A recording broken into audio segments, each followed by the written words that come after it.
The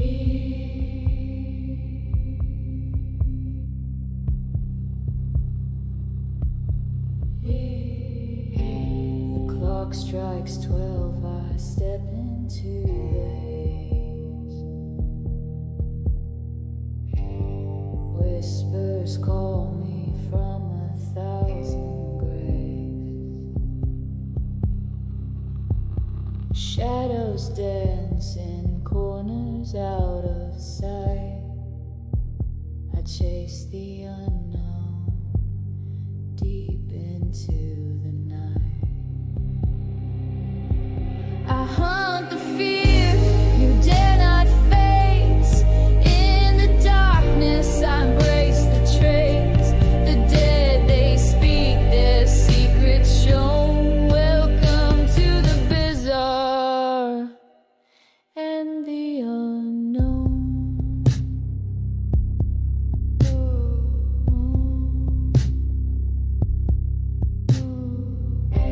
The flicker, a chill, a shadowed hand. The unseen lingers where I stand. Through creaking doors and empty halls, I hear the echoes of forgotten calls. I hunt the fear you dare not face. In the darkness I embrace the trace. The dead, they speak their secrets shown. Welcome to the bizarre and the unknown.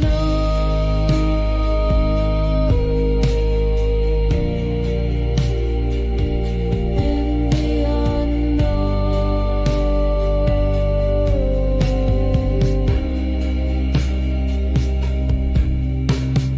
Eyes that watch from a place unreal, a touch so cold it makes you feel they're near but hidden, veiled in shade. I walk with ghosts, I'm unafraid.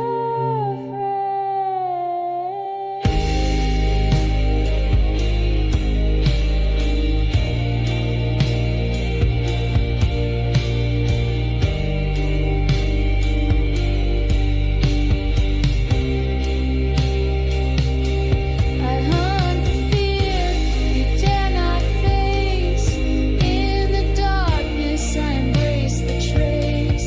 The dead, they speak their secrets shown. Welcome to the bizarre and the unknown.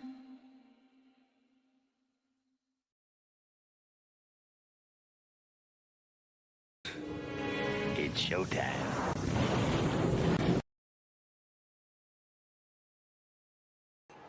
Hey everybody, welcome to another episode of Campfire Chats with Eric and Guest. I'm your host, Edie Testerman. It's good to see everybody in here today. I hope everybody's doing good. Kind of curious to see who all's had some encounters recently or some they haven't talked about yet. The face of Patty and shows different things on her face.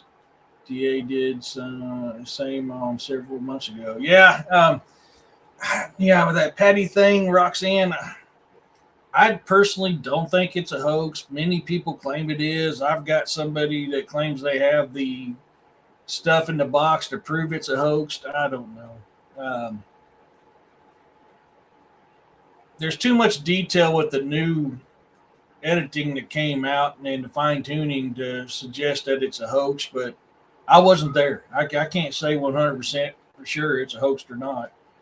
Eric, in your Facebook PM is a new pic of my house, not my dad's house. Okay, Auntie, I'll have to check that out.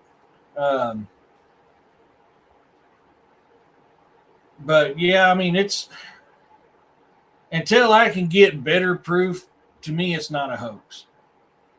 Been sick most of the week, finally feeling better. Oh man, I hate hearing that, Jonaside, but I'm glad you're feeling better.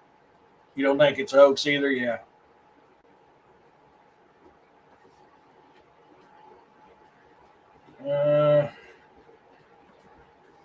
Give me a second. I've been busy putting together tomorrow's show, adding to my experiences. Okay. I've been busy putting together tomorrow's show, so I've uh, not been on Facebook a whole lot. I'm not seeing it.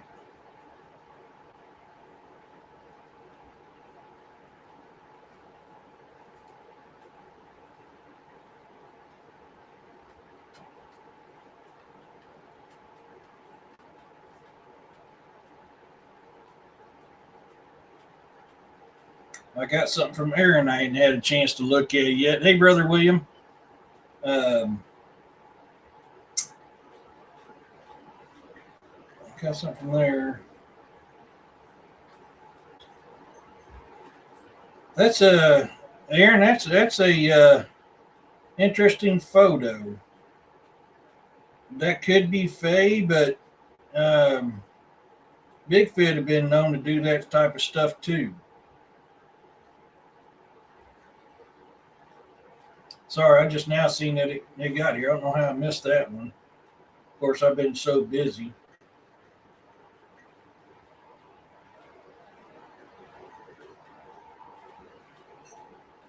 Oh, I got something from Judy I missed too. Dang on, why's my phone not letting me know I'm getting messages? Of course, as busy as I've been, it probably did, and I just missed it.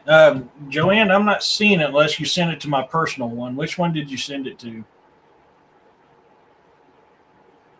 Kent Patterson isn't reliable for solid proof. I believe it's about the money for saying it.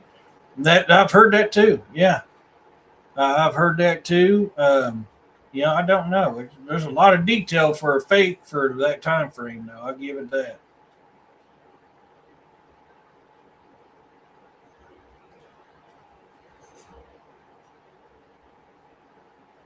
Okay. Uh, Give me a second. I'll get back into it. Yesterday was a busy, frustrating day for me, so I have not been current on. First thing I saw when I saw that picture, yeah. Um.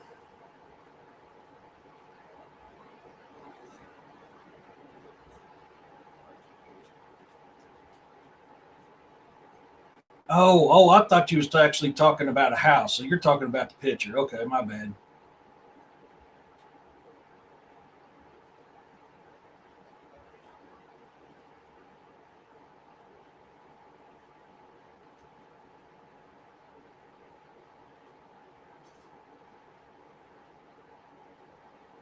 So this was at your house.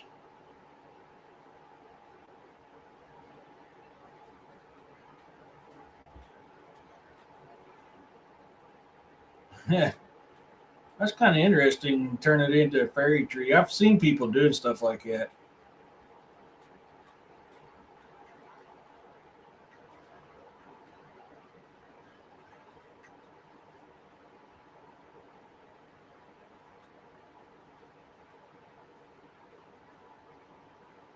I've thought about doing that. I just haven't really done it because I didn't know how they'd feel about me doing that. Read the thing. Oh, yeah, okay.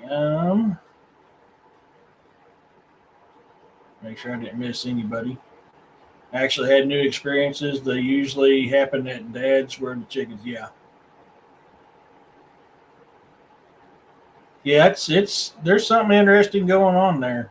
Um, I've heard quite a bit about Bigfoot doing that type of stuff, but Faye they've been said that Faye will do it as well.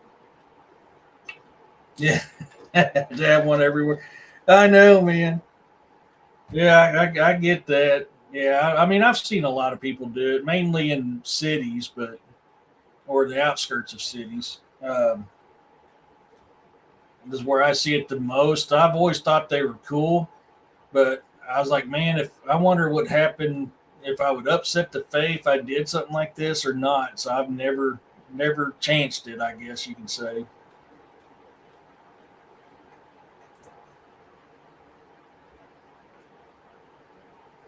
I don't know for sure what A means. I've heard several different theories on it. Comes to cat kisses. I've heard several different theories on it, but I can't. I don't know, man. Some say it's a protection. Some say it's a warning. Some say it's a direction. Some say it's a marker. Oh man, I I can tell you, but I'd be lying to you, and I don't want to lie to you. So I can just tell you what I've heard multiple times. So I'm sure. Well, I mean, child or not, I mean the Fae are the Fae. You know they really don't look at age. But if nothing's happened to her, I'd say you're probably okay.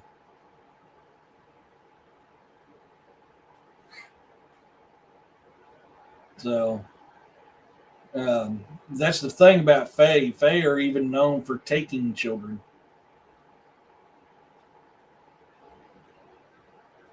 And so I mean that's something we got to be watchful too. There's so many stories from the old country. There's stories that comes out of the Appalachia that Fae have been very well known at taking children.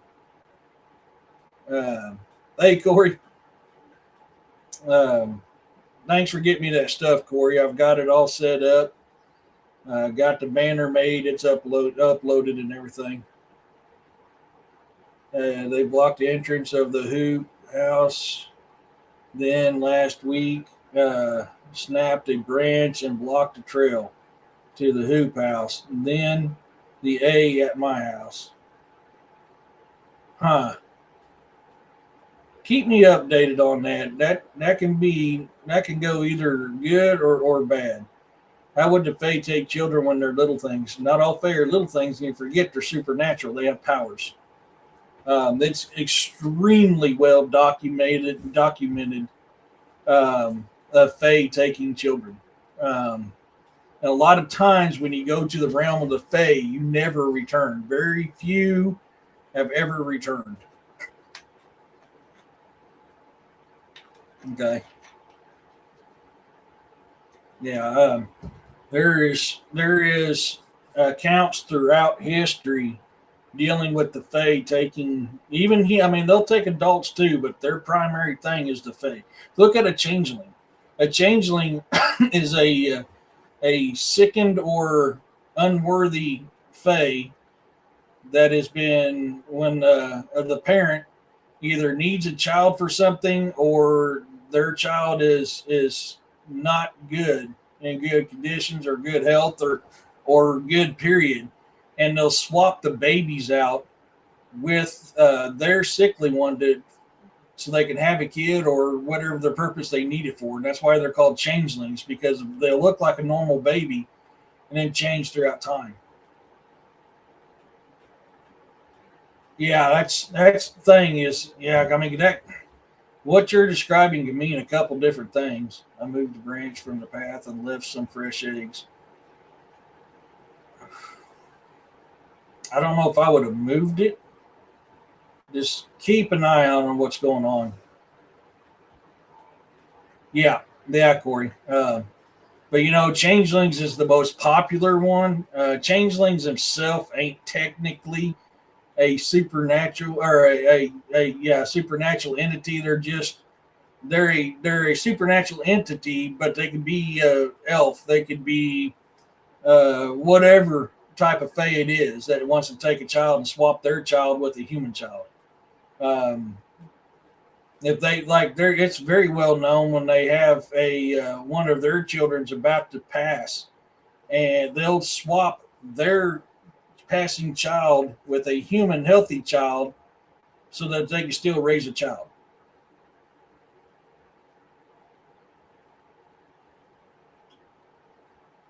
I had to move the path to take the cart thingy I used to carry the water jugs down there. Okay, yeah. I'd just still be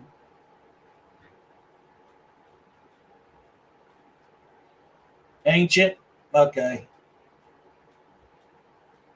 That's what I was kind of wondering. I mean, I've heard so many different things on that, William, but I didn't have a very good educated answer for it. And that's one of them I've heard, that ancient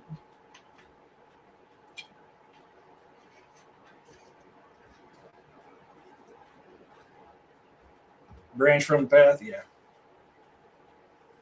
And that branch could be put there to warn you not to go past this. That's their area. Um, and that is something that I've heard quite often is a possibility of what's causing or of them doing that. There has also been reports that people claim that those branches across the path act like a barrier to protect you from something else. I mean, I've heard that too, but most commonly, a branch across the path is a warning to tell you to not go past it. From what I've heard, I don't know for sure. That's just stuff I've heard. I've not had a instance of that ever happening to me, so I can't tell you firsthand what happened to me when I ran across that. I've not had that.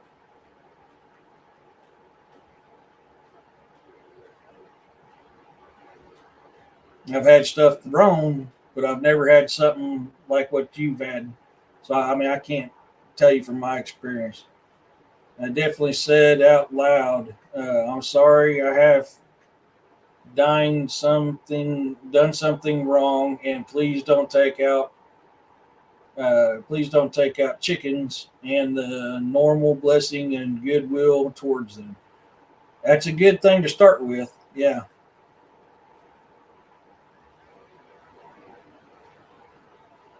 there definitely is something bad that comes every now and then. I can feel the difference in the air. So yeah, that's what I was kind of worried about. Hey, Don.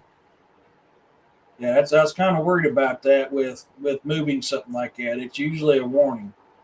I mean, you have to stand your ground, yes, but you have to be careful standing your ground at the same time. My dad has lived in this house for like 20 years, and there's never been any issue. And the hoop A has been there at least 8 years, and I've been taking care of the animals at least five. That's good. All your chickens.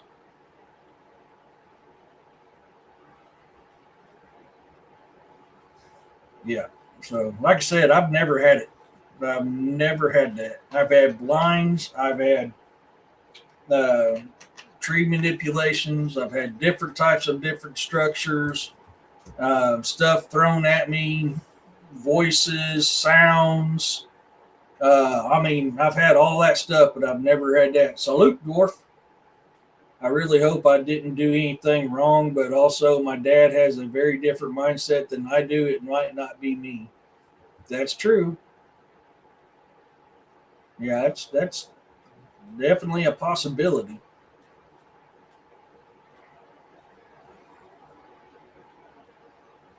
Tomorrow we have a Q&A panel going on.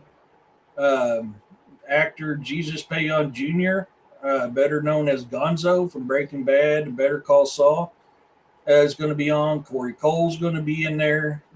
Jeff the Milkman himself from Old Line Cryptids is going to be in it. Mary Ann from Bigfoot, Wild Man, and Boogers is going to be on there. Um, my brother from Kansas, St. Loco, we've had him on William's show. He's going to be a part of it. Am I forgetting anybody? Here's Corey, Marianne, St. Loco, Jeff. No, that's all of them. There's going to be six of us all together that's going to be a part of this Q&A panel for you guys.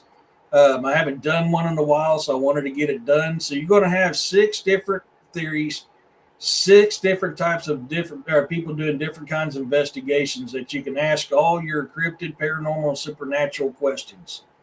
Hey, Roger. So if you got questions, you want to hear our opinions about it, our experiences, You're going to have people from several different fields that is going to be a part of this panel tomorrow, and I'm looking forward to it. I'm quite excited. Make sure I didn't miss anything here. That's why I wanted you to come. Yeah. I swear there's our portals at his house. Could be. They obviously don't want to be messed with. It's definitely a warning to ignore that. They do unless it affects her. Yeah. That's kind of what I was thinking too, William.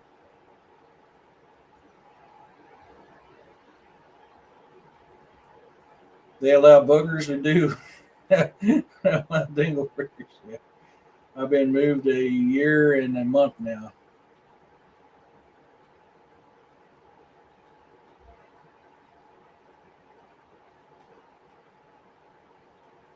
Yeah, he's talking about yours. Hey, Kevin. Think I'm caught up on that. Um, so yeah, I look forward to tomorrow's show. It's going to be a fun one.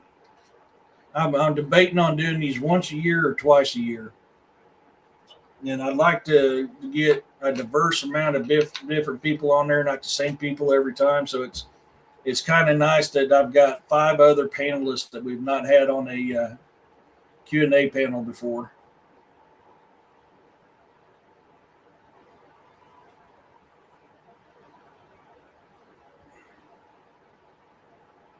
Okay. Yep, I'm caught up. So yeah, definitely be mindful what's going on, Aaron, and keep us posted. Um,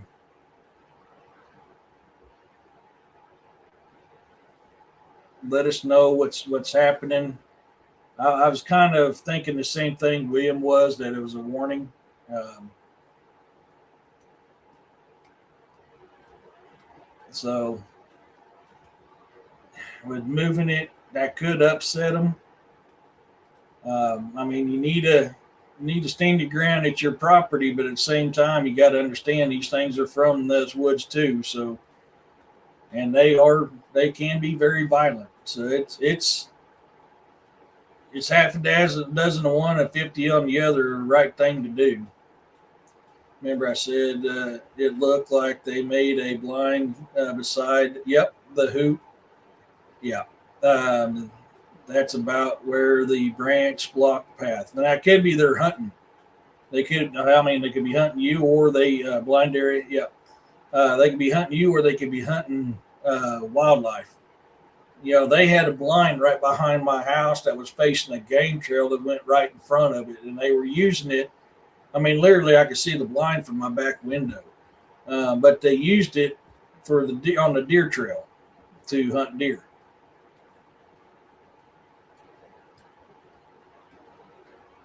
And if you use that same trail a lot, you know, most likely it's set up for wildlife, but you also got to be careful, because if you use that trail a lot and you piss them off, that can definitely go bad for you. So definitely go during the daytime too. I would. I mean, you're not completely safe in the daytime, but you're safer during the daytime. Yeah, I'd definitely do it with light out.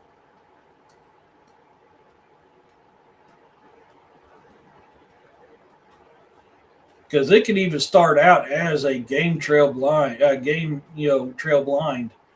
but you piss them off and you use that same path. Well, I mean, it can change in a heartbeat.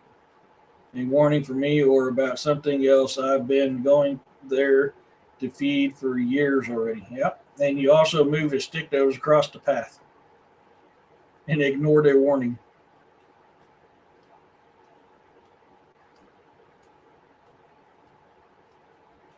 I've been fortunate. Every time I've had that feeling, hey, you need to stay out of these wood. Um, Generally, I do unless I absolutely have to go there. They've not messed with me yet. Doesn't mean they won't. Yeah, definitely stay out of there after sundown. The deer use the area for a nursery area down in there. Yep. Ow! Oh, God bless America! Oh! Did you have to use your claws? Daggone, kid, you dug that deep. Yeah, a machete will help somewhat, or it'll piss it off more. I don't. Where did I got it?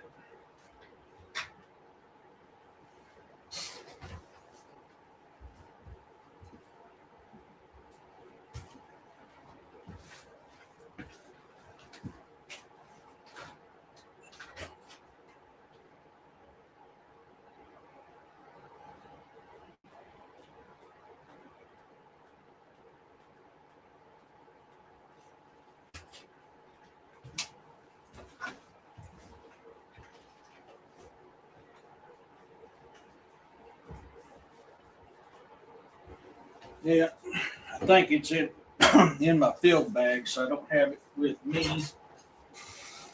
But one of the things I carry besides my sword, which is stronger and more durable, is something like this. It's thick, it's heavy, it goes in deep. The machete is thin and can bend real easy, especially on dense muscles or dense muscle, dense bone. You want something that's more solid, harder, allows for better penetration. I'll send you more pics when I go to do the water on a further. Yeah, okay. I'm going out. Out. It'd be back here in a few. Okay.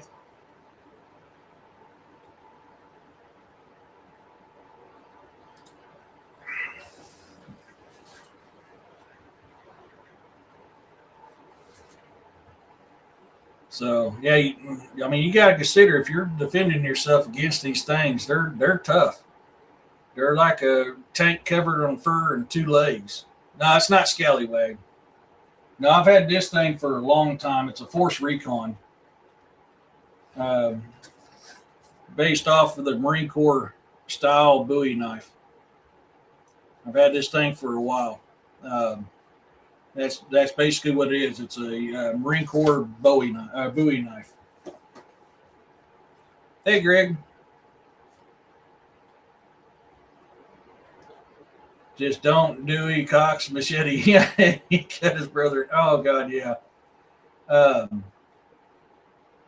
I would like to have a scallywag one. I just don't have the finances for it. I've had that one there for hell ever. Hey, Monisha, I've had that one there for 8 9 years.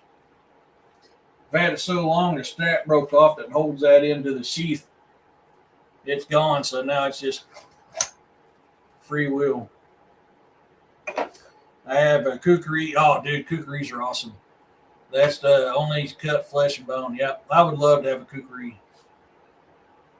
Gunner's mates are nice. Yeah, yeah. No, this is a Marine Corps Bowie knife. They're big, sturdy.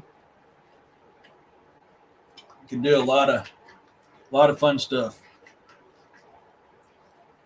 Yep, kukris are a very good one. Very very good one to have. I've got my sword. It's out in my field pack, so I don't have it in here. I thought I had it in here, but yeah, I guess I left it in my field pack. Attached to my field pack. I haven't brought that in yet.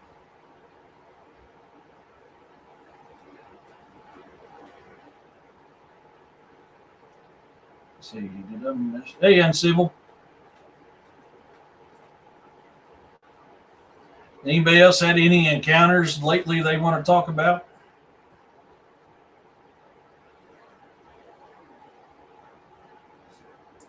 School Steel makes some quality large blades and not expensive. Cool. I'll have to try to cold steel.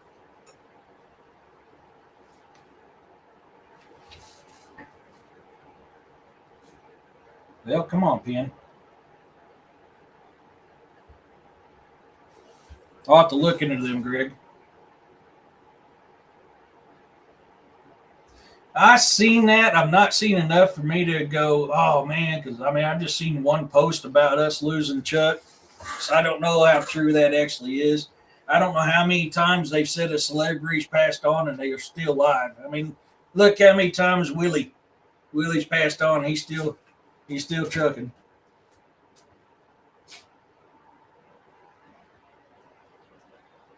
Yeah, cookeries are badass. Cold Steel has come down on their price. Okay, cool. You like a Shaolin hook sword? Yeah, those I've seen those. I really like kukris.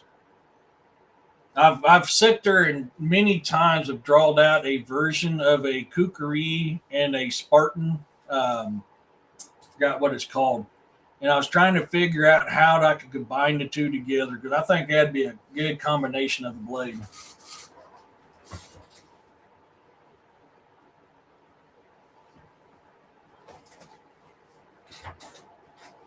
So I'm literally driving there right now because the sun is setting.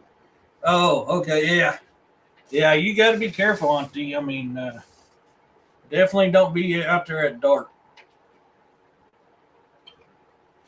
I've traveled my woods at dark. I don't know how many times, but there's also times when I go, yeah, I'm not going out there. Glenn Beck was a good friend of Chuck Norris, and he announced his passing just minutes after it happened. Okay, I didn't see that. Sun and Moon Blades, never heard of them.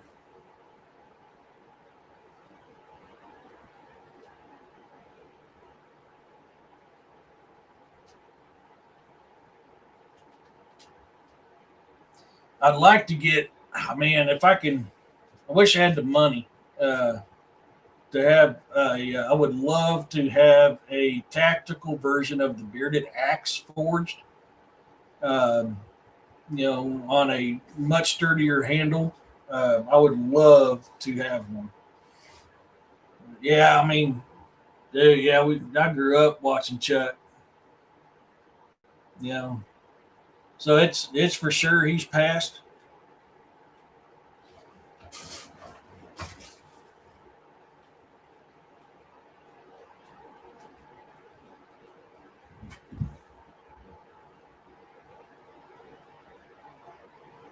Dying before he sponsored the Total Gym. Yeah, yeah, that's happened. I don't know how many times. Dwarf. I'm surprised you don't have one, bro. I'm surprised you don't have one. I used to have a broccoli steamer that I made from a 18 wheeler tire gauge, so I could keep it hidden. And it was nice because I had everything in there, and I could take it apart, do what I need to, put it back together, and just look like an old tire gauge. Oh damn! Yeah. Hats off to the man himself, Chuck. May you rest in peace, man. Thank you for all you brought to this world.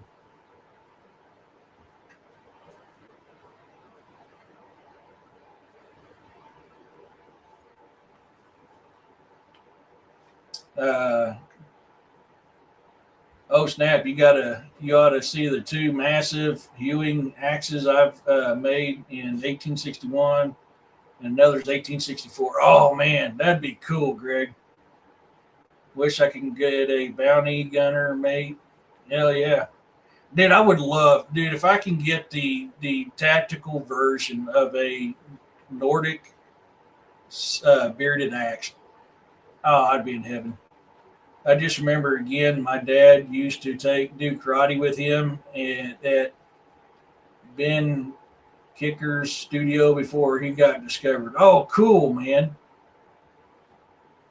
Their sun and moon are the Chinese hand blades that are. Oh, yes, yes, yes. Thank you. Yeah, civil. Yeah, those things are cool. I'm afraid I'd stab myself.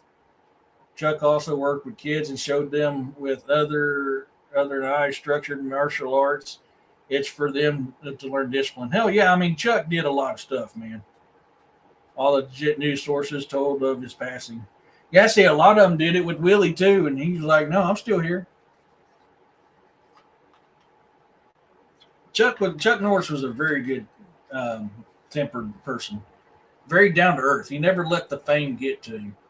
And when Bruce Lee passed, I mean, he was really heartbroken when Bruce Lee passed because him and Bruce Lee were close. They trained together. Bruce Lee taught him stuff, and he taught Bruce Lee stuff. No, they can't clone Chuck Norris. Heck no. Chuck Norris didn't pass. Chuck Norris decided to take a break. Chuck could work the nunchucks pretty good, actually. Yeah, I believe Bruce Lee taught him that part, if memory serves me correctly.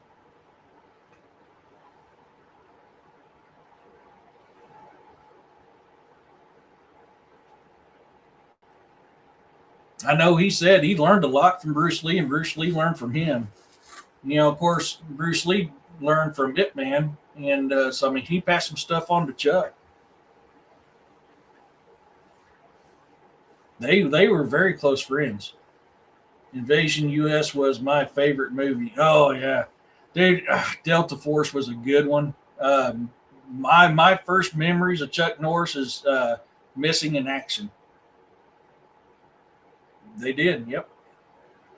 He showed us getting older doesn't mean getting old. Absolutely, absolutely, he did.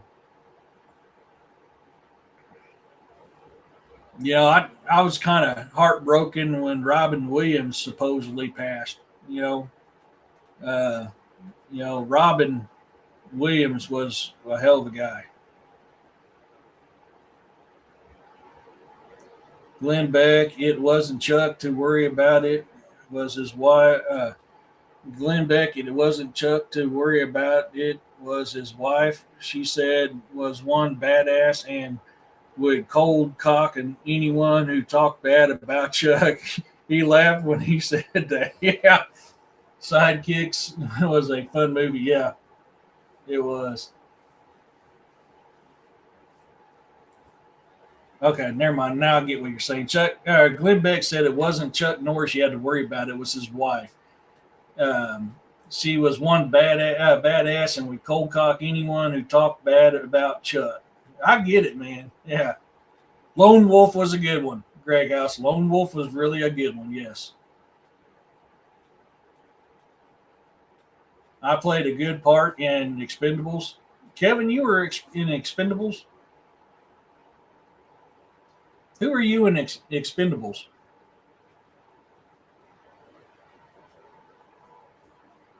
Oh man, I had a chance to be on Pearl Harbor as one of the Marines in KT Tower, KC Tower, and ended up getting called out on a mission. Couldn't do it. I was going to be on Wind Talkers as one of the guys running across the field, and I had to give it up because of training. Got called out to do some of that stuff too. I was the guy. he he played a good part in Expendables. Yeah, he did. I thought you was in it, man. We felt expendable. uh, yeah, my steps to stardom in Hollywood went down quick, which was probably a good thing.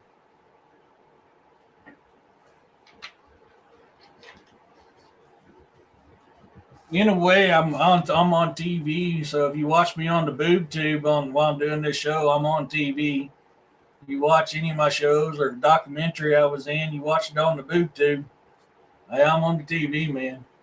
The Force of One, the Octagon, pretty good ones. Yeah, he did a lot of good movies, a lot of good shows, a lot of good movies. You know, just like Bruce Willis, he never let the fame get to him. I trained Bruce Willis on the 240 for the movie Tears of the Sun, and he was just a down to earth, fun loving guy. I'm a movie star. I'm a star. I'm a big, bright, shiny star. He was Walker, Texas Ranger, was very successful. Yes, it was for a long, long time. It was, yeah. But yeah, I trained Bruce Willis on the machine gun for the movie Tears of the Sun, and I mean, he was just down to earth, loved life, didn't care about nothing. You know, when we was laying down to shoot it, he was in blue jeans and a white T-shirt. I said, Mr. Willis, you're going to get that thing dirty laying on this lava rock. He goes, I'm Bruce Willis. I can afford it. I've been on real TV. It's not cracked up. I have too. I've been on the news multiple times. A lot of times unwillingly, sometimes willingly. But yeah, so I mean, I've been on that. I guess you can count that. My favorite actors are Chuck, Charles Bronson, and Eastwood. Yeah, Eastwood and John Wayne. Another couple of my favorite ones too.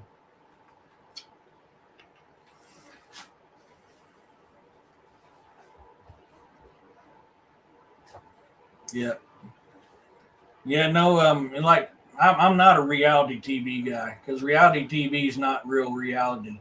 It's all scripted. So I'm not one of those fans. I don't watch that type of stuff. Uh,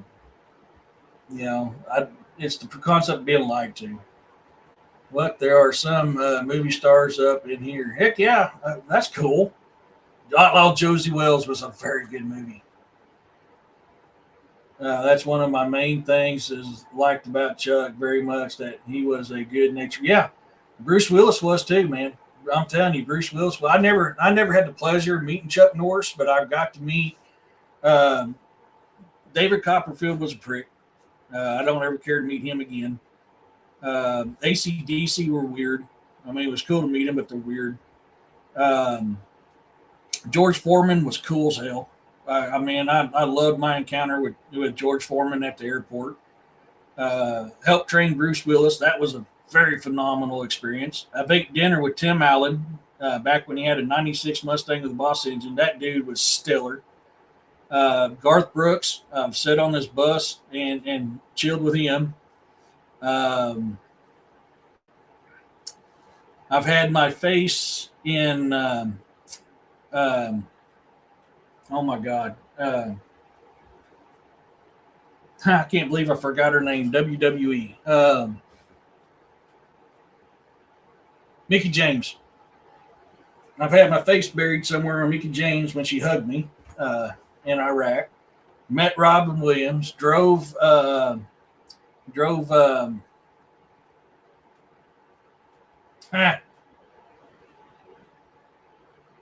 Trace Atkins around Cobb Spiker, Iraq. I've been on news also several times. Been a victim associated for man. Oh yeah, that is a powerful group. Don't drink and drive. Yeah, yeah. They've lost a lot of their power too because of the bullcrap they pulled.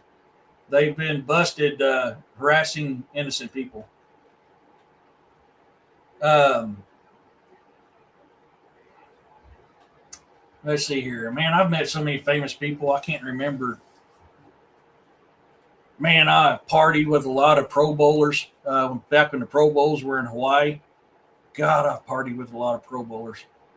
I'm a member of Mad. Are you? Yeah, they've gotten themselves in a bad spot, harassing some innocent people. Them and another group did. I got upset with Mad at what they did with us in the military. I've seen a few known people in person, but I've never interacted in a way with them except maybe noticing each other. Fabio was one. Oh man, was delivering equipment to a commercial. Heck yeah.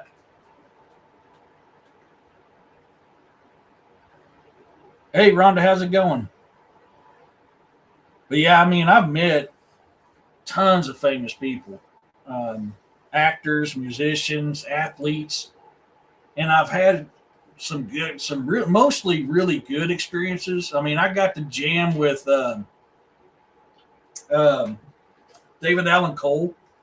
I got to jam with David Allen Cole. I mean, he was cool as hell. Um, Martina McBride. I've had we'll just say, a cool interaction with her. Pamela Lee Tillis was an embarrassing encounter with her. Um, man, I mean, I count myself blessed, and I guess in some aspects, but in all actuality, to me, they're people the same as any of us. I did look at him for a second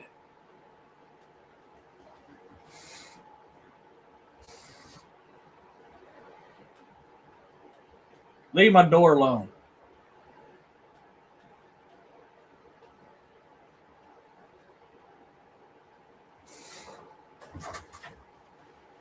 Oh, that's you, Aurora. I looked up, my closet door is swinging. Uh, I'd look at him for a second, and I was thinking about thoughts. Guys, look familiar. Yeah. Fabio got hit by a bird on a roller coaster. Oh, man. Greg, Missouri cracks down on DUIs, but it's gotten bad in yeah. Yeah. Yeah, Mad had changed a lot of way how the military was ran. They were big supporters on how the military was ran, and that's that gave me a bad taste in their mouth from that. But I was like, whatever. They got a good program. They stand for something good. Um, then they started harassing innocent people, and that kind of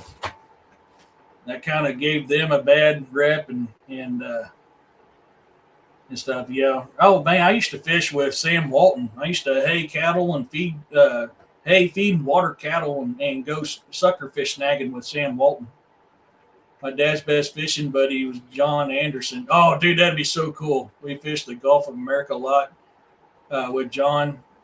My dad was a charter captain, owned his own boat. Oh, that's so cool. That'd have been a good one to meet. Oh man, that'd have been a good one to meet right there. Yeah, I was driving Trace Atkins around Cobb Spiker, Iraq, and he goes, we were driving around in the Humvee, and he had his flak vest on and his helmet. He goes, "You gonna blow me up today?" And I just kind of looked at him. I said, "Today's still young. We'll see." And he just kind of gave me that look and gave me a smirk. Oh, Greg, I lost a daughter and grandson. Oh yeah. Um, but he just gave me that smirk, man. But I met a lot of famous WWE people when I was in Iraq. A lot of famous ones. Being over in Iraq, and they came out, they'd eat with us. They didn't have their own separate bus. They literally went to the chow hall with us and ate. Would sit down next to us and eat. That was my fun experience with Mickey James. Was in Iraq, and I'll never forget that hug. For as long as I live, I'll never forget that hug. That was a good hug. But this was back when she was starting out. Mickey James was just starting out when that happened. Uh, Dude, that's gotta suck to hit a bird on the roller coaster. Gosh dang. I've hit one on my bike, dude, and that sucks. I had a bat hit my hand when I was doing 90. Holy crap, dude, that jacked my hand up for a couple days.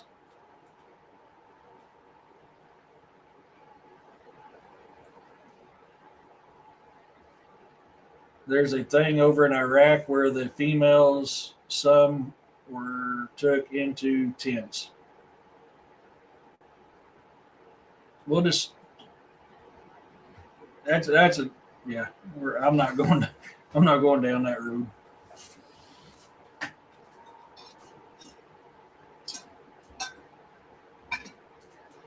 Yeah, not going down that road.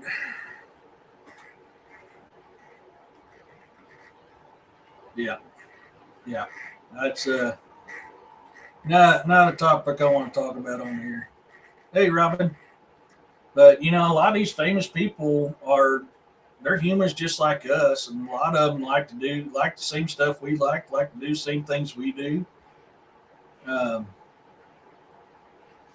it's just some of them are arrogant and think they're better than everybody else, and some of them ain't. Robin Williams was a blast. I mean, he just sat there and loved to laugh and make people laugh. You know,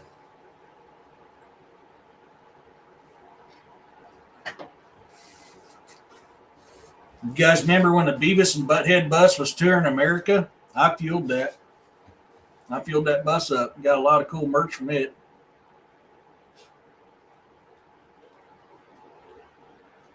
I was the first one to see the 1999 Bigfoot monster truck that was heading out. I can't remember where they were heading to get revealed. It was on its way to be revealed. I was the first civilian to get to see the 1999 new Bigfoot.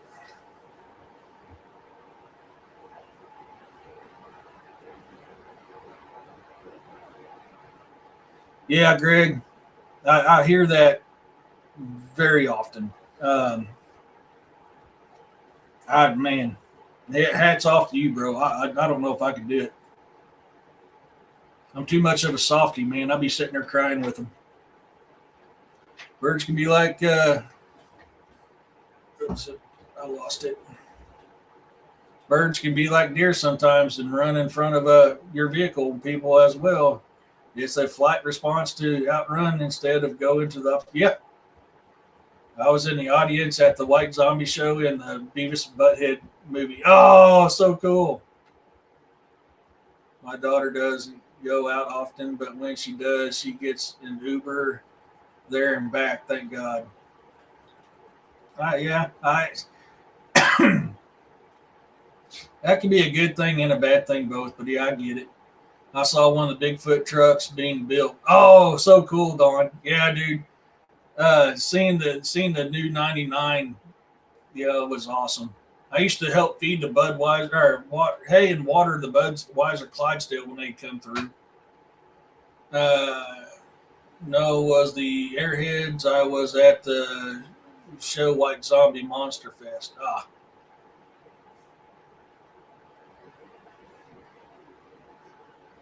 Yeah, it's I mean, I've been blessed and got to meet a lot of these famous people, but I think differently than a lot of other people. I'm not sitting there going, "Oh my god!" No, it's like, "Hey, dude, what's happening?" You know, like when I was training Bruce Willis, I had to lay over top of him, one leg over him, one arm over him, tell him where the target is, and tap on him when to shoot.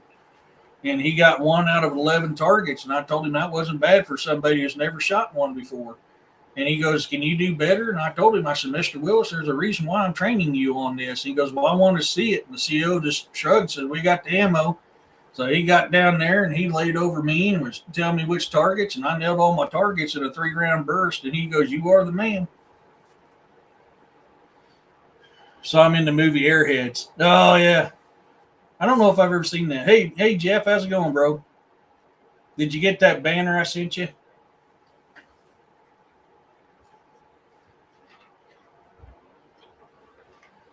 So, I mean, it's like I said, I've had good experiences with them and bad, and there's been so many of them that's into this same stuff. They're into cryptids, they're into paranormal, they're into supernatural. And, you get on that conversation, and one of them, that persona of "I'm a famous person" goes away quick. Okay, cool. Is that a good enough picture, bro? I haven't had a chance to check to see if you did or if you liked it or not. Um, there's just people with jobs. Yeah, they are. But you get to talking about some of this stuff that like when I met Tim Allen, I ate dinner with him, and all I didn't know he was on that truck with his race car, and I was just like, hey, I was talking to the driver because I was fueling his truck up, uh, and he's like, "Yeah, give me a sec," because I asked him for an autograph. I said, "Ain't no biggie if you don't have one. I just like to collect them with all these people to come through." It was much like the incident with Garth Brooks. I didn't know they were on the vehicle, and then all of a sudden I look up and there they are. And Tim Allen's like, "Do you watch my show?" I went, "Oh yeah." He goes, "Really?" I said, "Oh." So we had a great time when I was getting off a shift, and he was in there eating.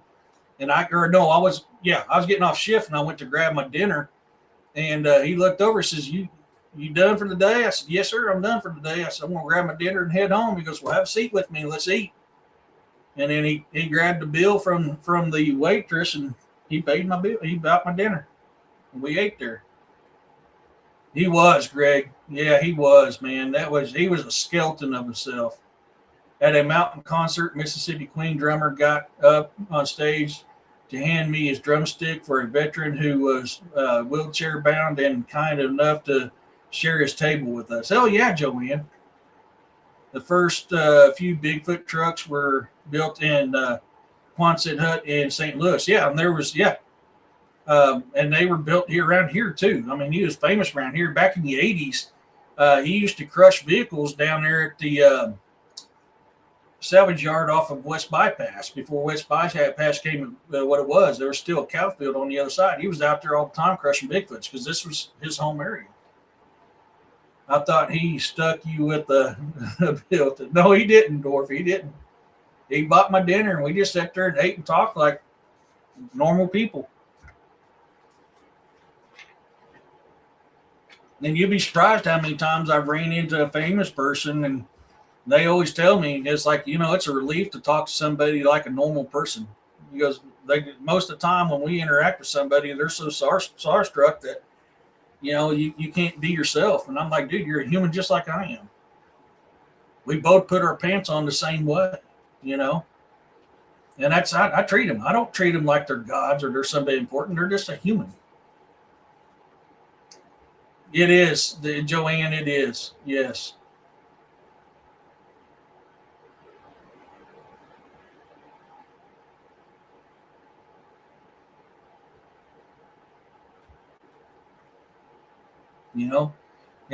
You'll be shocked. I mean, you'd be honestly shocked.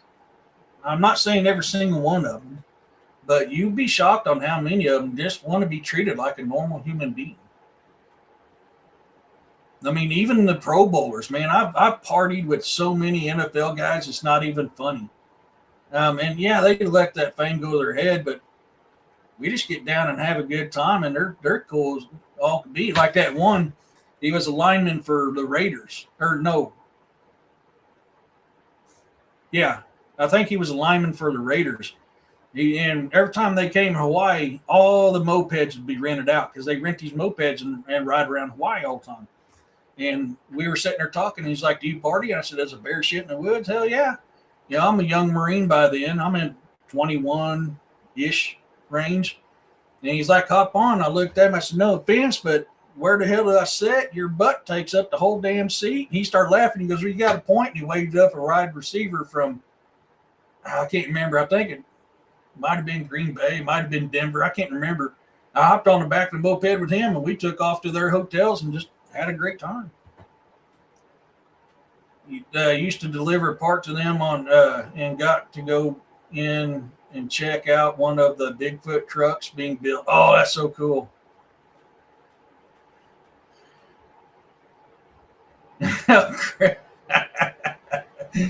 Ah, you, dude, God, I didn't get to sleep till 5:30 this morning. And I woke up at 7:30. It's like, man, I've got to put this tire on my car. I've got to put the clutch cable on my bike. I've got a birthday party to go to. And I ended up falling back asleep, woke up. Thank God my buddy called me. Dan the Beast Severin. Oh, yeah, it's cool too. I bodyguard him at ALA Mona for a meet and greet, and he had lunch with me and my wife with him and his wife before defending the UFC championship at Blessdale Arena. Oh, hell yeah. Yeah, I got a CPAP machine too. I'm supposed to be using, but I forget to use it quite often. Basically, because they sent me the wrong attachments, it sucks.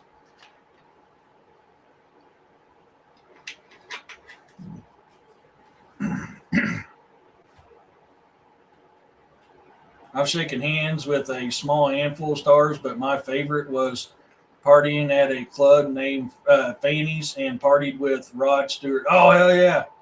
He was a gentleman. You guys remember the show Magnum PI? You guys remember that show? Oh, I forgot his name. Daggone it. Let me look his name up real quick.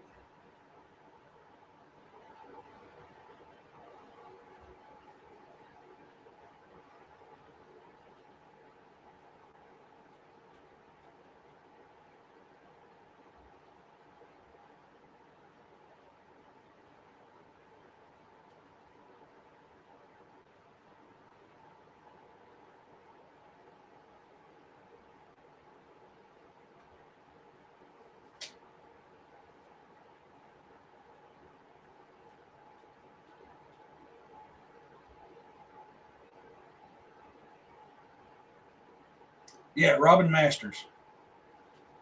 Robin, not Tom Selleck. Robin Masters. He gave Magnum PI his orders. He owned a bar in Waikiki, and I used to hang out with him all the time. He bought a PT Cruiser when it first came out, and he always parked it in the um, oh my gosh, in the hoo-ha you park a bunch of cars in. I can't remember what to call, but anyways, yeah, I can see that, Joanne. But anyways, he owned a bar in Waikiki, and I used to go to his bar and hang out with him and drink and have a good time a lot. I also picked up WH at hotel, took at airport, was secure on the plane, my job done. She, Whitney Houston, yeah. Um, she got busted for the Oz weed in her purse because she thought no one would look. Oh God. Yeah, parking lot, but it's parking structure, whatever it's called. Hey, Monisha. I guess my new claim to fame was DA writing myself in Spencer's. But he was a cool guy. I mean, he just had fun, and every time he'd come in and he'd go, "Hey T, what's happening? Come get yourself a drink. Let's talk." I'm like, "All right, cool, man." And we just talk about home and we talk about life.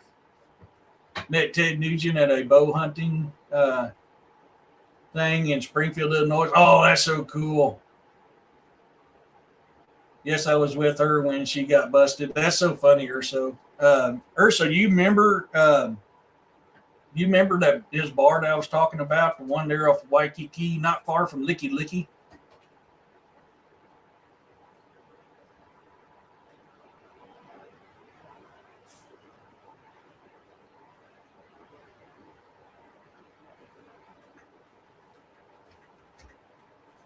Yeah, his bar was only like a couple miles from Licky Licky Street. The Magnum PI, um, uh, Robin Masters, Robin Masters. You remember his bar there in Waikiki?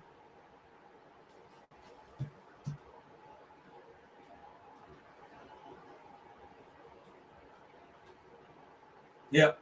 I used to hang out there all the time and drink with him. Dude was taller than I thought. You wouldn't think it when you looked at him on the show compared to Tom Selleck. Dude was tall. I don't know how long he had that bar, man, but I remember he didn't have it when I went on an deployment, and I came back to deployment and he had it, and I was down there, chilling with some people and just got you know got to talking with him. Infatuation is a good song. Jeff Beck is one of the great guitarists. I don't know if I've heard that one.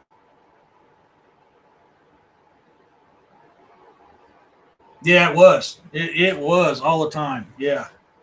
It never cost me to get in. I very rarely bought my drinks there.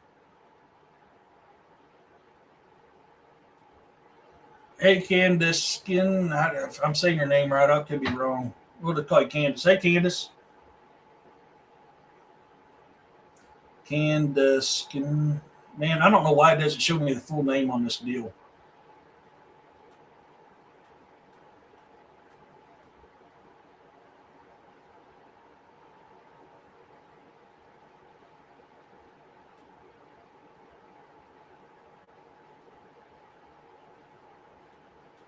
Candace. Okay, thank you. That's not showing up on my thing very well, so I can't see it. Candace Skinner's. Now I can kind of see if I look close. Candace Skinner. It's good to see you. Skinner? Okay. Cool. Thank you. That works out so much better. Thank you so much for that, Skinner. People get ready. It's another good song about, okay, cool. Yeah, man. It's, and that's the thing is, like, I've been around this world and I've experienced both the cryptids, paranormal, and supernatural. And you literally would be surprised how many famous people know about this stuff, had experiences with this stuff, and actually believe in it. It's it's amazing. Like we'd get down there and just talk, man. Be like, oh, dude, now that you say it, man, I remember when I had this, or I remember when I seen this, or I seen this and I didn't know what it was. I mean, You just get talking to them. And if you can break through that bubble and you get them down to normal human mode, they're like a book, man. And it blew my mind on how many famous people I've encountered that's had experiences or goes out and investigate these things but doesn't tell nobody that they do it. They use a different name or something like that. I bet you went to Hawaii, brains behind the, oh yeah, and that's by the convention center. Yeah, going into Waikiki before you cross the bridge. Yeah. Top of the hour. Thank you, Roxanne. I tell you what, beans, we got the panel, and I'm not going to play it tomorrow. Let's instead, I haven't had a chance to fix this, so I apologize. I've got to get around to doing it. Let's play the Dark Angel Medical for the day.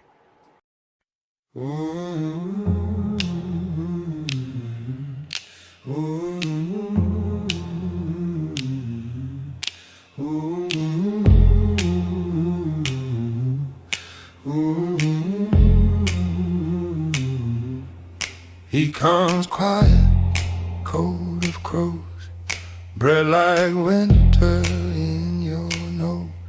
Foot of the bed, then polite, asking softly for your light.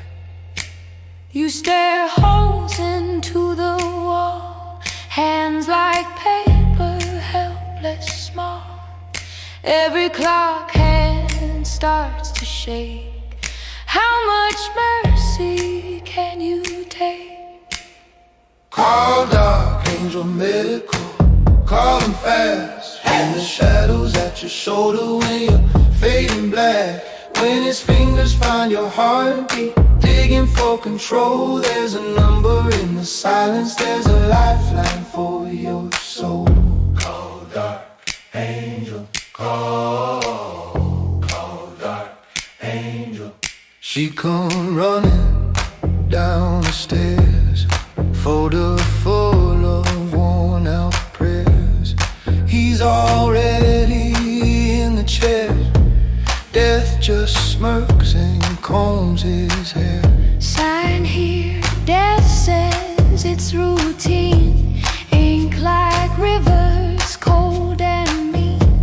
Then the nurse kicks in the door. Boots like thunder on the floor. Call dark angel medical, call him fast. When the shadows at your shoulder, when you're fading black. When his fingers find your heartbeat, digging for control. There's a number in the silence, there's a lifeline for your soul. You don't own me, you don't get the last word. We've stitched by worse than you, you're just another curse. Take your contracts, take your claws, take your empty little scroll. We've got angels in lab coats, guarding every fragile soul. Hey. Call dark angel, call dark angel, call dark angel, call dark angel. Call dark angel medical, call him fast. When he's licking at your laughter, try and drag you back. When his whisper fills the hallway, hungry for control. There's a promise in the panic, there's a hand to hold your soul. Call dark angel, call dark angel, call. If you're looking for the best first aid kits and trauma kits on the market, look no further than Dark Angel Medical. Dark Angel Medical is by far the very best I've ever ran into. There's a reason why I asked him to promote his product on my show. I do not get money for promoting his product. I like his equipment, his kits so much that I do it for free. I currently own 3 of them. You can use a credit card, FHA, SHA, or Sezzle to buy the kits. Use DA's discount Cryptid20 for 20% off. You can go to Dark Angel Medical on YouTube, Dark Angel Medical 5115, or you can also go to, if my computer will work with me,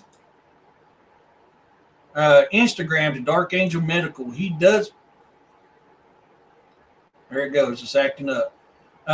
He does put little videos out there to kind of help you get familiar with or remember refresher for first aid, trauma treatments, and how to do them, how to use his kits. He's also a certified instructor, so if you need to get recertified, you can get a hold of him. He will come to your work and help you guys to get recertified. He is a Godfather kit for life. If you use the kit to save a life, he will replace what you use in that kit absolutely 100% free. Go to darkangelmedical.com. You will not be disappointed. To me, cryptids have to be both paranormal and supernatural, but not both at the same time. Presently, then at some point will be like us. Of course, I think all of these of all as spirits in some form or manner. Yeah, some people do. Some people do. Make sure I didn't miss anything else here. You got a Swiss pack? Yeah, I've got 2 headrest kits, and then I forgot what it's called. That I keep, and then I keep it on my field pack. But I got a headrest kit for my work truck, and I got a headrest kit for my personal vehicle. I mean, they are pricey. I'm not going to lie to you, but you pay for what you get, man. He calls them birthdays in boxes. And he is daggone good at what he does. And he was a airman. He was a corpsman for the Air Force. So he's been in the medical field for a long time.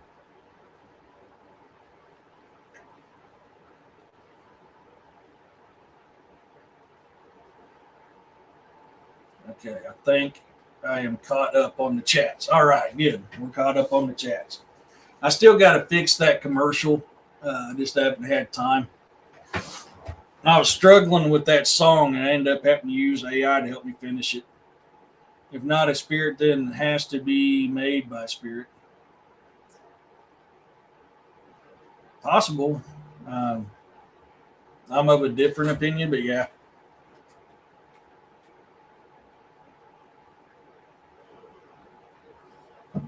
Oh. That sucks. Cut out the front of the blind.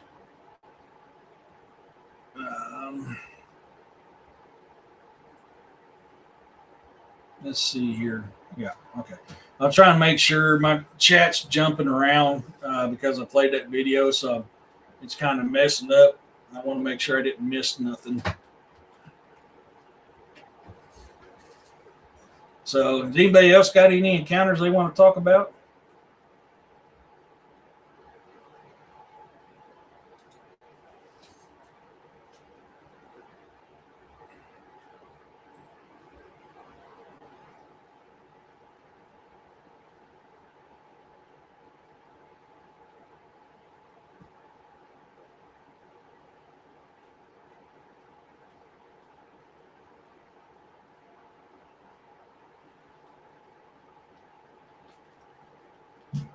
My thoughts on it, I'll be honest, uncivil. Bigfoot is flesh and blood. He was here before humans were. I believe the great creator created him just like he created all things. I don't think he's spirit. I don't think he's paranormal. I don't think he's supernatural. I think he's straight up flesh and blood humanoid like we are.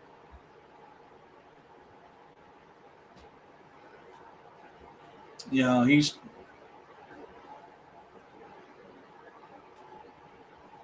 Oh, yeah. Yeah, I believe he was created by Yahuwah, just like all things were. And most of your native tribes will tell you that they are the first beings because they were here before we were.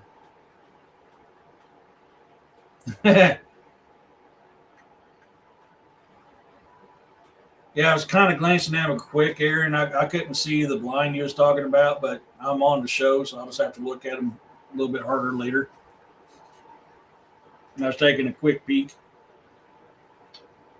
Yeah, I believe he's a flesh and blood. I believe that when they pass away, they become a spirit like we do.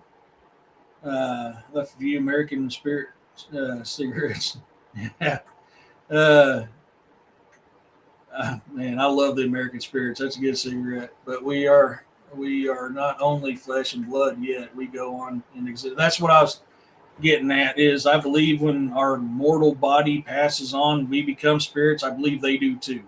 And a prime example in that was on Expedition Unknown when they caught that figure of a Bigfoot in that cave and it went past him and he didn't realize it. If he was cloaking, like a lot of people claim they cloak, it would have knocked him over.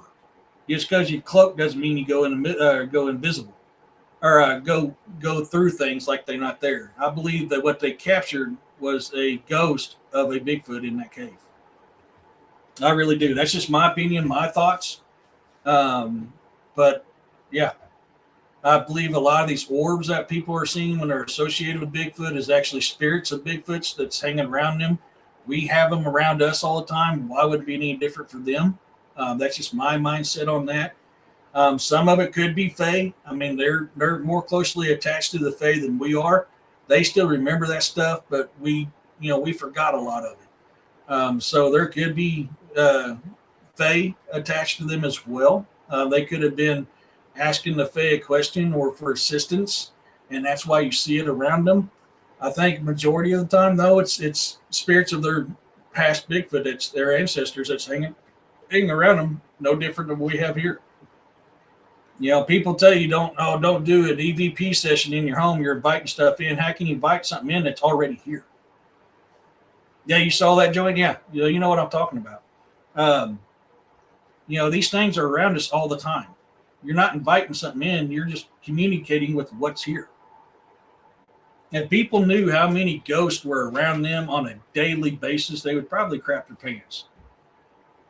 We are literally surrounded by ghosts everywhere we go. You think you have privacy. You don't have privacy. The dead are watching. And that's what people don't understand. Your most common apparition you're going to get in paranormal is an orb. Next would be a partial manifestation. I mean, and those are rare. And a full body, full detail apparition is even rarer. There are illustrations in history of the Moors fighting hairy people. Yeah, if you look through all ancient history, you're going to see these things there. There's stories. There's cave paintings. There's depictions in old texts and stuff like that. Makes sense. I theorize that I tend to think there is more to them as well. Yeah, they may be able to exist in multiple states of being while we're only in one state. So a lot of people want to talk about portaling. Look for patterns in nature. Yeah. Look at portaling. Everybody thinks that Bigfoot can portal. I don't agree with that, and neither do our ancestors. For two reasons. One, even they don't talk about it. Only a select few can actually portal, which makes sense because if you follow the history on portaling, the most ancient race that ever talks about portaling is the Anunnaki, the ancient Sumerians with the Anunnaki, and you got to have a certain frequency to go through that portal or you get unalived. Okay, so you got that instance. Then the other thing is too, if they're portaling and they're trying to get into your home, why would they be banging on the side of their house when they can just portal right into your home? It doesn't happen. I think I go by what the ancient people talk about, and a lot of them talk about it's their medicine men, their holy people that know how to use portals. I don't think they cloak. I think it's adaptive camouflage. I've seen too much evidence to suggest otherwise. A lot of people believe they do, man. Materializing and dematerializing. Yeah, I don't think they're doing it. I think it's adaptive camouflage. I know a lot of people believe they are. Hey, man, I'm not saying you're wrong. I'm not saying you're right. I'm not saying I'm wrong, and I'm not saying I'm right. That's where I fall in because that's what the evidence is giving me. I've seen too much evidence to suggest otherwise. Not only that, but logic also plays in that as well. And logic dictates that's not happening. Otherwise, we would not be here. But that's just my opinion. I mean, and I could be 100% wrong. Absolutely be 100% wrong. And if I'm ever proven wrong, I'll tell you I was wrong. So, um, but I have to go by my evidence and what I've witnessed and what I've seen. I can change my frequency to not be seen. Did you learn that, Edie? Nope. I just learned how to adaptive camouflage. I learned how to blend in with my environment. I learned how to make yourself small so that you go unnoticed. I learned how to blend in with the terrain around me. I learned how to move where it's harder to track your movements. That's what I was always taught.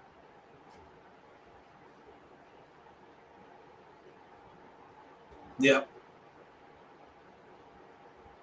Yeah, my chance of going to Sears training got derailed because of my stupidity.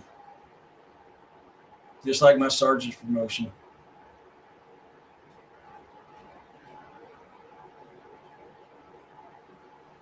Yeah. Nope. I know how to use my frequency to reach out and basically read the thoughts of people, read hidden secrets of people. I used it to help locate my target. Um, I've learned how to do that. I've learned how to do all that stuff. But as far as change my frequency to be hidden, no, I was always taught how to do the things like train, being small, movements, and stuff like that.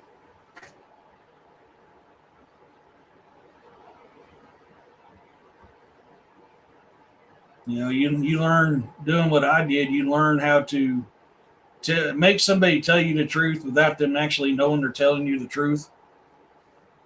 Eric, I was watching a video on orbs that are hostile and actually harmed some in a Central American and South American countryside.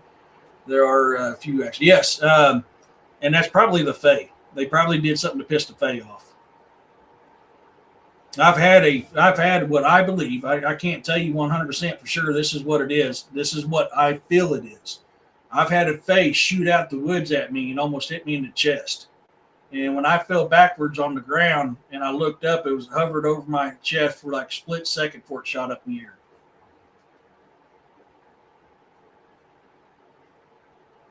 Yeah, they do. He does. He absolutely does. And they're more in tune to it than we are. I believe we have hidden abilities that was purposely hidden from us. And I believe the Asian culture um, talks about them quite often.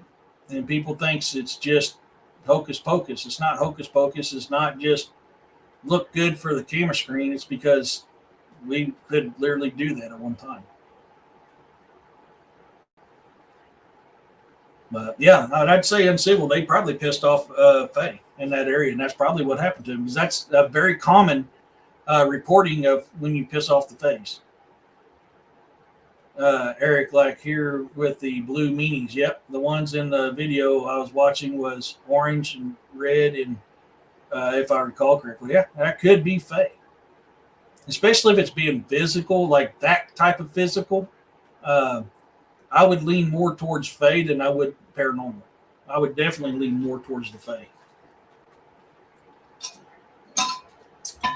Paranormal can be physical to a degree, but a lot of stuff that people report happening to them, it's that's more on the supernatural side of it. Supernatural are they're extremely powerful. Supernaturals can do all that stuff that we credit Bigfoot or these other things doing. Look at your Draugr. That's something supernatural. That was something that was dead. It came back to life. It can literally go through solid rock. It can increase its size and strength. It can enter your dreams. It can do so much stuff. That's supernatural. That's not paranormal. Something supernatural has taken a hold of it and gave it its abilities. The Big W is another prime example. Big W is not a cryptid. It's not flesh and blood. It possesses flesh and blood. It is not flesh and blood. It's a spirit. It's a supernatural evil spirit.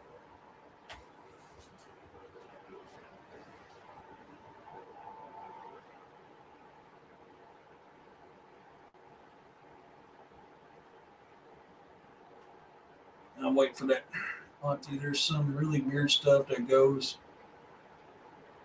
on inside the house at Mike's house, Squatch, Ontario. Then what is it? If not his forest people's prints, probably Fae or paranormal. It's probably something supernatural, paranormal. I guarantee you that's what it is. The Southwest Ranch, SW Ranch story has blue meanings in. Said they unalive their dogs when they chased the blues away in the tree lines. I didn't know about that one. Mike absolutely believed that our Squatch beanies. What did I miss? Who's Mike? Did I miss somebody? I'm not seeing it. Hey, AJ, how's it going?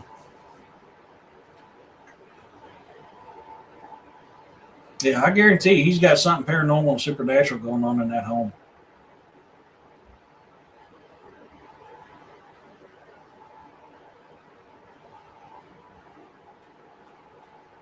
Now, I get he believes it.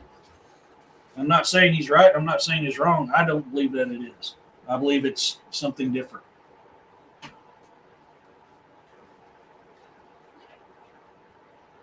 It's not to say he doesn't have that type of activity on his property, but if it's in his home, I don't believe it's them.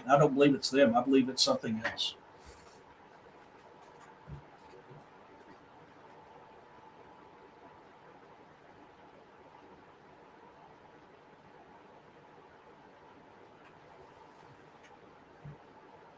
Hey,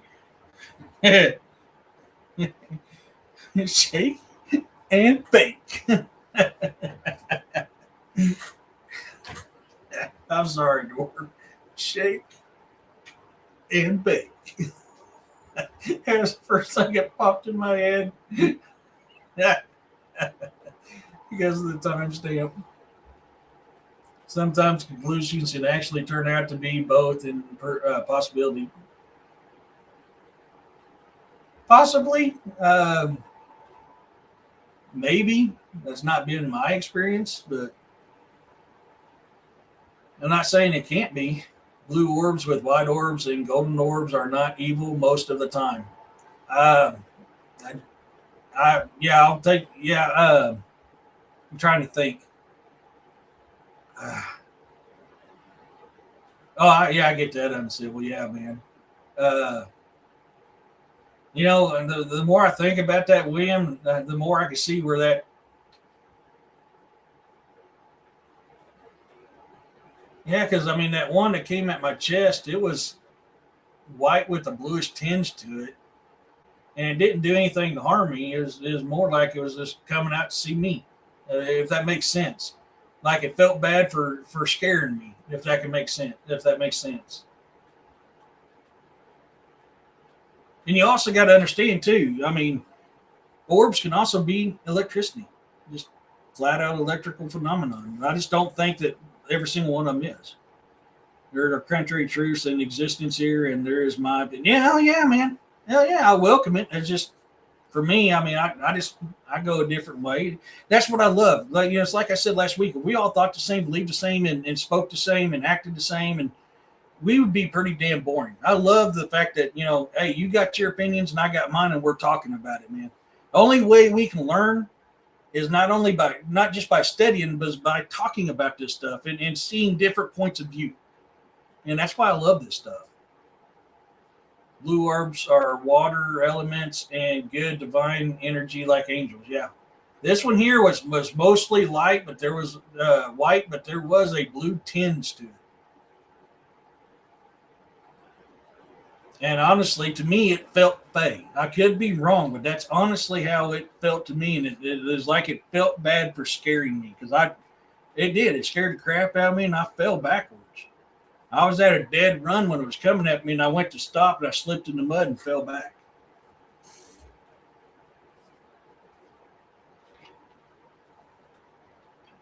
I think I've caught fey on my game cams a few times. I believe they're here. I can feel them here.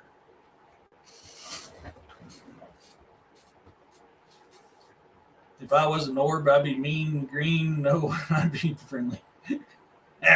You wouldn't be friendly. You'd be tormenting people, having fun. You hear your little laughter as you're messing with somebody. Come on, uncivil. What can I do to the fluffy guy today? White orbs and golden orbs are highly angelic. Now that these are orbs people see on ground level, maybe basketball size or smaller. Yeah, this one was a little smaller, a little bit bigger than a softball. It was a little bit bigger than a softball. I mean, it was about roughly that big.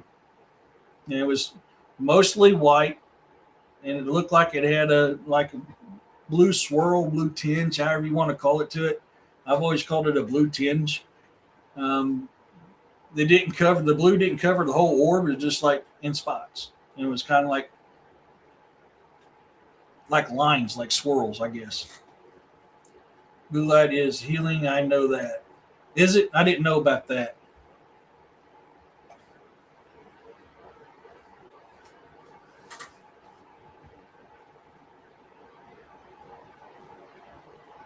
Yep, it shot straight out of the trees. We was playing hide and go seek in the dark when this happened, and I was running at the tree line, and it came out of the tree line right at my chest. I was chasing a few people. I wouldn't linger long. I could see that, man. I could see that. You know, so but to me, I've always felt it was fake. Red orbs not good, very evil. Orange, fiery color orbs are mean and evil. Yeah, I can see that. If you see something like a black orb, could it be a start of a portal? That's some claims. I've never seen a black orb, so I can't tell you.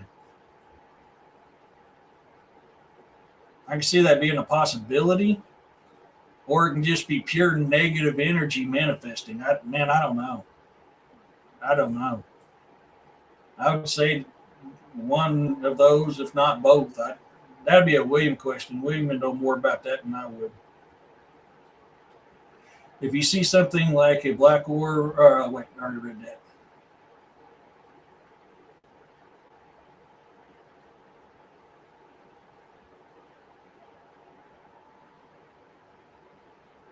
Yeah, Nighthawk making an orb chart for us.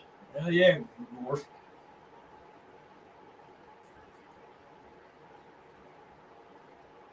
So I don't know. I mean, I could be wrong, but that's kind of what I'm thinking. It's yeah, it could be the start of a portal, or it could be just negative energy, pure negative energy manifesting.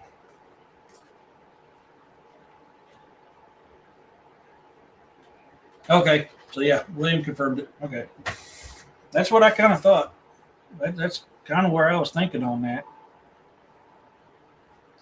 What about sweatshirt gray? Could or be sweatshirt gray? That could be like your ex coming after you. I'm just kidding. Gray orbs I see all the time, and that's usually in photos, and that's associated with paranormal. But I don't know. I've never seen a gray one with my own eyes. If one like that exists, that is, yeah. I mean, the only time I've ever seen a gray orb has been caught on photo. Was never seen with the naked eye. So to me, that's paranormal. Smoky orbs, yeah. I just got a kick out of sweatshirt gray, dude. I was like, that's awesome. I've never thought of describing a color of something like that. Hey, dude, that sweatshirt gray. That's awesome, dude. I love that. I really, really love that, man. I call a cluster of orbs. Ain't that from, oh my God, that wasn't Star Trek. What was that off of? Was that Coneheads? Mom and I saw a medium gray ball of mist coming up from my uncle's chest at a wake. Holy crap. So, yeah, that could be paranormal. Gray is just not purple enough to emit purple white energy. Probably common spirit new to the energy. That's what yeah. Okay, so yeah, that's kind of what I was thinking too. The classic ghost smoke detector. Hell yeah, man. It is coneheads. Okay, that's what I thought, man. I was like, dude, I know that word from somewhere. Have you seen that movie in a coon's age, dude? Ah, ah, ah. I mean, it's illuminate white. Yeah. I've seen a lot of white ones. Yeah. Everyone was talking amongst themselves because I was the end of the evening. I came from work. My uncle was a sweetheart. Oh man, yeah, yeah. That's what I was thinking. That sounded like his spiritual form leaving his mortal form. Now, my experience in the paranormal,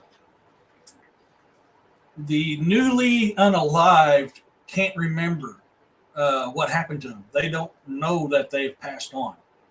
I've encountered that for years. Some of the most common questions I get on a paranormal investigation is, "Am I dead?"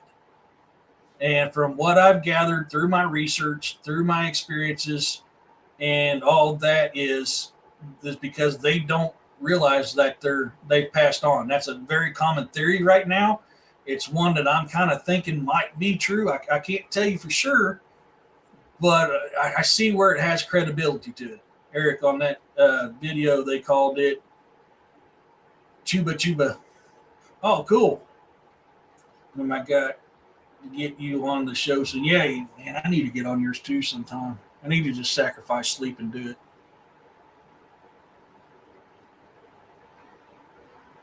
I need to find a day that I'm going to be off on, like a Wednesday. Um,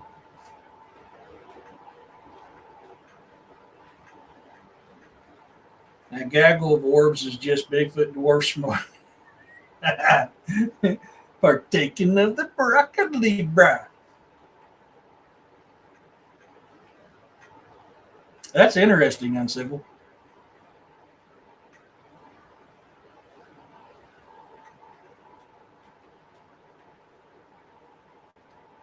But I have seen a black aura around someone. Yeah, I've seen that too. Someone's head as they threw a very large stone at a cat. It's not nice. Yes, yeah. You can fall asleep on the show. I don't know if I want to, man. I'd be scared you guys try to do something to me, Jeff. Oh, I get a kick out of you when you fall asleep on your show, man. I just get to laughing so hard. Get to listen to you sawing them big old trees down. People don't know how tiring farm work is. People really do not understand how tiring that is. I mean, it drains you.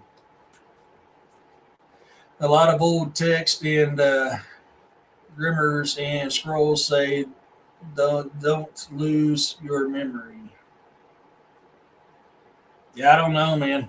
That could be. I have to look at that. The brown mountain lights are orbs, if I'm not mistaken, North Carolina. Yeah, they are good pictures, actually, not fabricated. No, I've heard of those. Yeah, those are pretty. Those are pretty compelling. It's kind of a lot like the Aurora light. Was it Joplin Spook Light or the Aurora Spook Light? One of the two. I can't remember off the top of my head. I saw him fall asleep the other night. It was cute. Yeah, you see the eyes, man. You start seeing that head, you know, oh, he's about to go tree cutting. Nah, that's great, man. That's one of the gimmicks for your show that makes it so awesome. The Egyptian Book of the Dead drums it in your head. Don't lose your memory because you lose yourself. Yeah, man, I've ran into like damn near 99% of the paranormal investigations I've been on. I've been asked one or multiple times, "Am I dead?" And then I have to explain to them, "Yes, you are. I'm sorry. Do you know what happened to you?" What I'm trying to do is get them to think.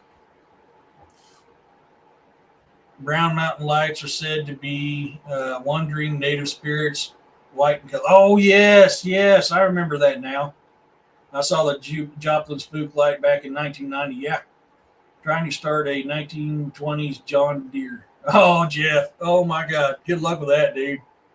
Yeah, you got a big enough amperage to be able to turn that beast of an engine over. Dude. That was back when they were made good.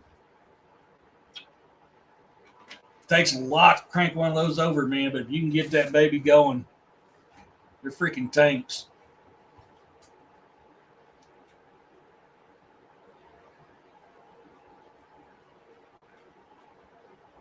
That's what I sound like. uh, Jeff, it's okay. I was just missing, but looking forward to it, brother. Oh, yeah, man. But I think Kyle and the Cherokee lived around there, or lived around there mainly. I think you might be right.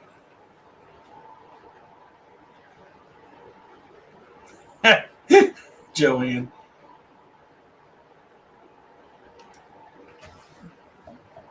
Yeah. Still live around there. What did I miss on that, Sickle?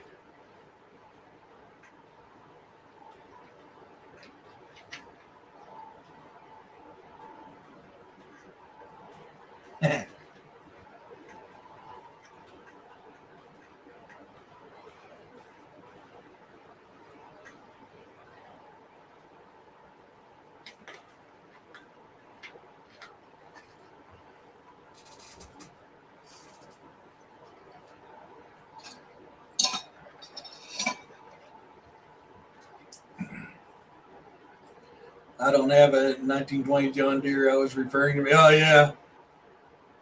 Yeah.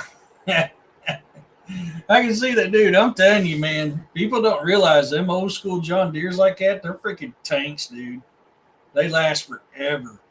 So easy to work on, too. So much easier to work on.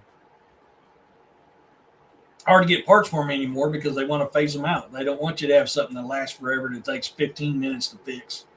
They want you to spend multiple thousands of dollars in their shops to get them fixed. The Cherokee and the Catawba still live around there. Yeah, I knew. Yeah, I knew they were around that area, the Georgia and stuff like that. So, Georgia, Florida, Carolinas. Actually, it was said to be Cherokee. Okay. Yeah, I've heard when you said that there was the roaming ancestors. That brought back some memories on that. Yeah, man, that's still a good time too. 70s is a good frame for them tractors as well. Yeah, like my mowing tractor I had when I transferred from the sign shop to being a mower was a John Deere, and I had it for about a week, and it was blowing a fuse to the high pump, and they couldn't figure out what's going on, and that damn thing had like 7 computers in it. Those are the real bees. Yeah, they are. I mean, they got so many computers on it. John Deere has to work on it unless you pay the multiple thousands of dollars for that system that allows you to work on their equipment.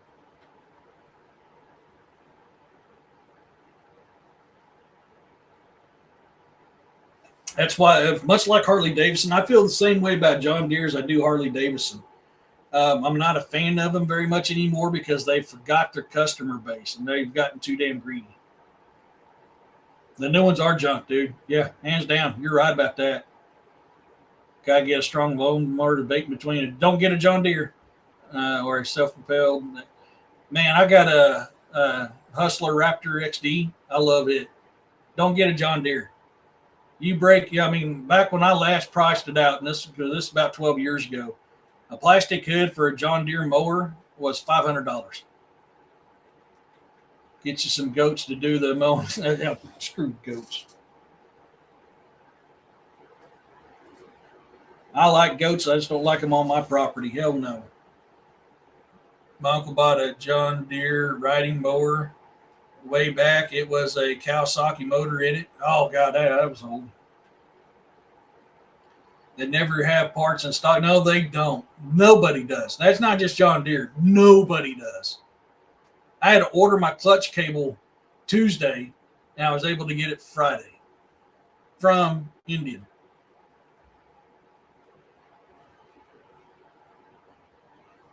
That's funny, Joanne. What I miss? Now, John Deere did have a Kawasaki mower in it for 4 or 5 years. I was thinking. Yep, yep. The Gators do. Yep. Mine does. My Husqvarna, or my Hustler, it's got a Kawasaki.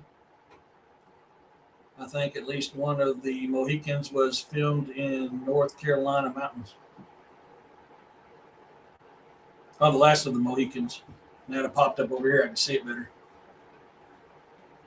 Hey, long helmet is right in line. Partaking of the broccoli, brah. You guys remember that old song? Come on, Mr. Tallyman, tally me banana. Daylight's coming and I want to go home. That's all about the tarantulas coming out in the daytime. So the banana pickers are wanting to hurry up and get it done before the tarantulas come out and get them. But I've been trying to come up with a broccoli song. Come on, Mr. Tallyman, tally me broccoli. Daylight coming and I want to go home. We put 3 motors in that gate. Oh, God, yeah. 140 per mow was the cheapest. 400 was the most expensive quote. Wow. D me say, day-o is a day-o. Daylight coming and I want to go home. It's a day, it's a day, it's a day, it's a day-o. Daylight coming. Damn it, now you got that song stuck in my head. Dwarf, that's going to be the slowest lawnmower ever. Not Beetlejuice. It's an actual song that came out in the 50s or 60s, Roxanne. Can't remember. I think it's the 50s. Might be the 60s when that song came out. And it was a Caribbean guy who sang it. God, that's going to bug the crap out of me.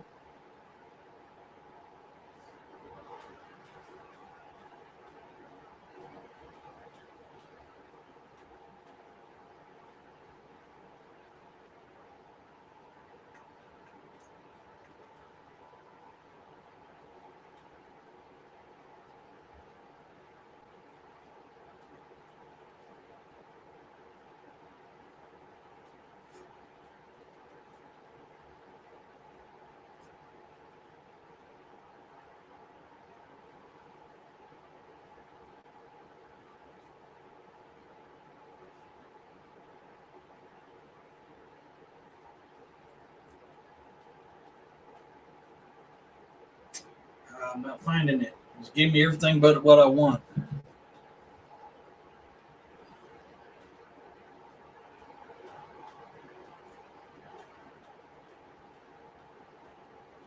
Was it Harry Belafonte? I thought it was something else. Yeah, it was in the movie. Yeah. You don't care how long it takes. Hell no, you wouldn't. To me, Briggs and Stratton used to be a good one. Yeah, but I don't think so much anymore. Yeah, I agree with you on that. Belafonte. It might be Harry Belafonte. I was thinking it was something else, though. Come on. Damn it, now it's stuck in my song. Come on, Mr. Tallyman, tally me banana. Let me see. Man, that's bugging me. I thought it was someone else, though.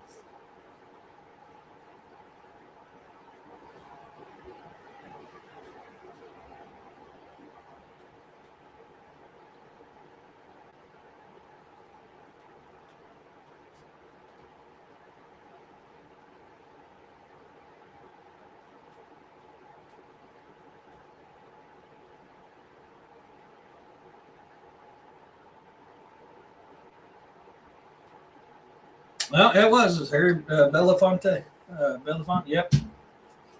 Man, I don't know why I was thinking it was a different name. Yeah.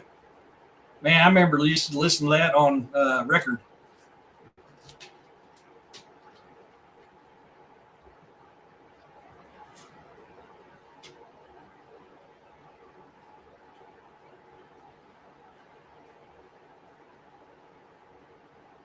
When did that song come out?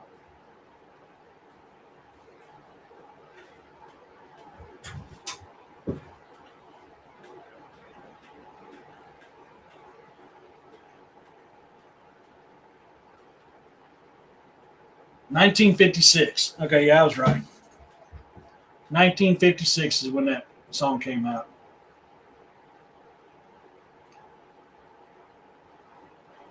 Thanks for that, AJ. Should see how long it takes to finish farm work when I'm partaking of the broccoli bra. Wish I had a riding mower. Man, I love my zero turn.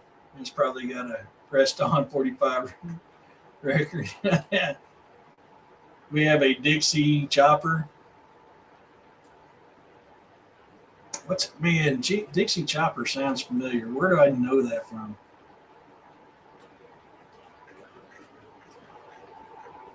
God, I know that term. What the hell is a Dixie chopper? Meow. Meow.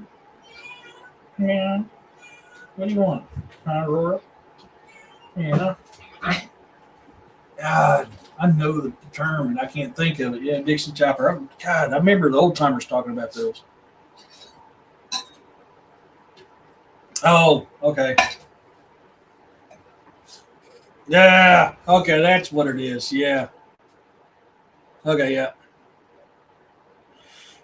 Yeah, it's I love my zero turn, man. I really do. It's cut. So I mow about 3 acres. It's cut my mowing down. Instead of taking me 3 days, I can do it in 1.5.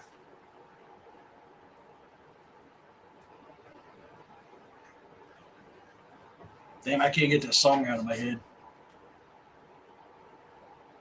Now I'm gonna be seeing that and listening to that song, thinking of Dwarf. I want a Bob Laser rocket car.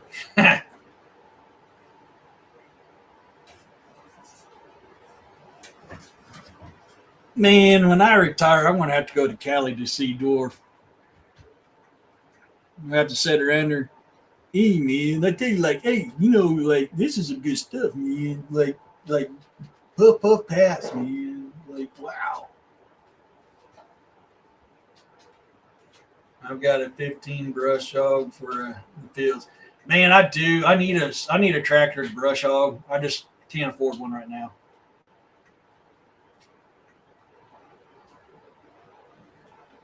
Yeah, bro. I gave up the broccoli July of 2017 to get the job that I got.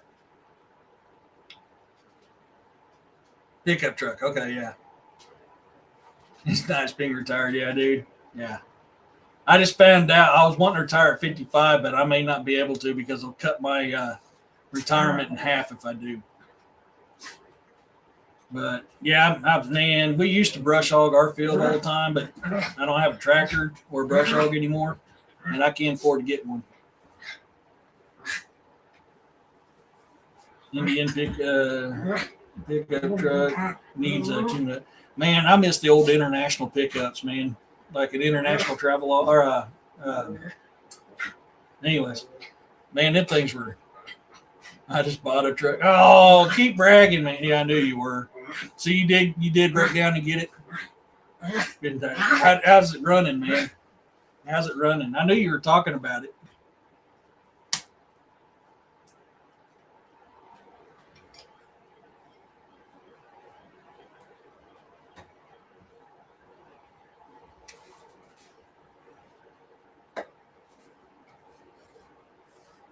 I need to get. They want $6,400 to replace that 6L80 tranny in my truck, and I just don't have $6,400.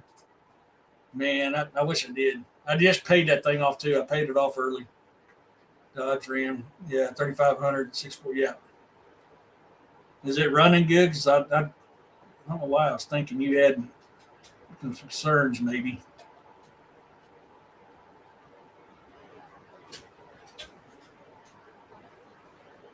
He's got himself in me.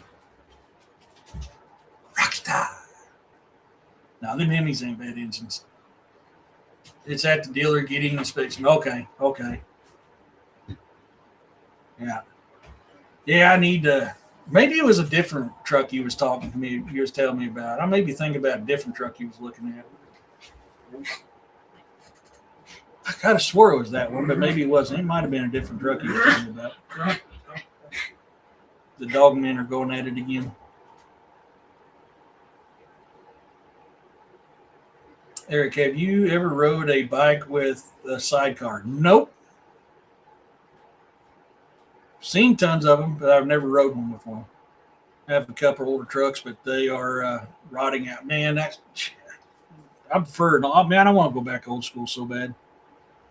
No, I've never rode a bike with a sidecar on it. I always figured if the lady wanted to ride, then she needed to learn ride fender before she rode with a pad. I'm very picky about who I have on the bike with me. I've looked at a bunch of trucks. Yeah, that's what that could be. I may have been thinking about a different one. I've, um, but no, my bike is not a carnival ride. You know, as I'm very picky about who rides on my bike. I've tried once and epically failed, like mega failed, and that was back in the '80s. I still got an old Dakota that I still run around in. Yeah, it's you do Dakotas, man, and the older ones, those things that go on forever. Real women ride fenders like, yo, no, I ain't gonna lie to you. I mean, my daughters learned how to ride fender before they ever learned how to ride pad. I think it's a rite of passage. You know, they did. They'll tell you they rode fender before they ever put that pad on there. You know, I mean, I'm old school though. I'm old school. And the way I look at it too is if a woman can ride fender, she's definitely a candidate for being a keeper. Have you ever jumped giant mounds on dirt bike? Oh God, years ago, yes, I did. Yeah, I never play. I just playing broski. No, man, I've jumped them. They were a lot of fun. Epically wiped out once and haven't done it since. Had an old school Dakota Crush truck, I'm surprised the Dakotas hasn't rusted it in half, dude. Them things were, them things were built so good. Never been on a motorcycle once. On an ATV. I love riding. I love it. Just the freedom. I mean, it's getting scarier to ride nowadays because of all the people not paying attention. I've had my fair share of close calls. I don't know. I may have it on here.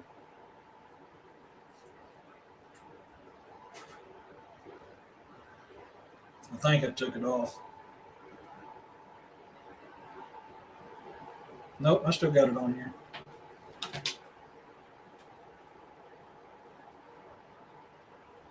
This is my baby.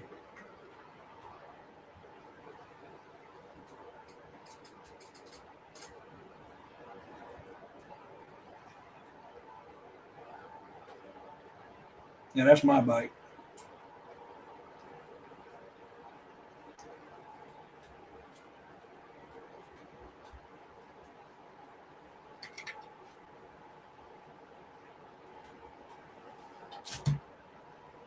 That's my baby.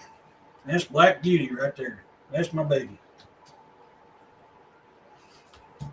I tell myself every year I'm going to get that Springfield Dark Horse, that Indian Springfield Dark Horse. I want so bad. Oh, man, when I rode that bike, I fell in love with it. But every year something comes up and I can't get it. One day I'll have a newer, bigger bike. That's a 2016. I bought that brand new off the showroom floor.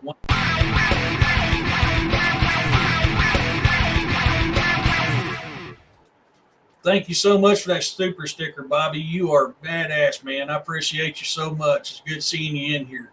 And hello to you too, my friend.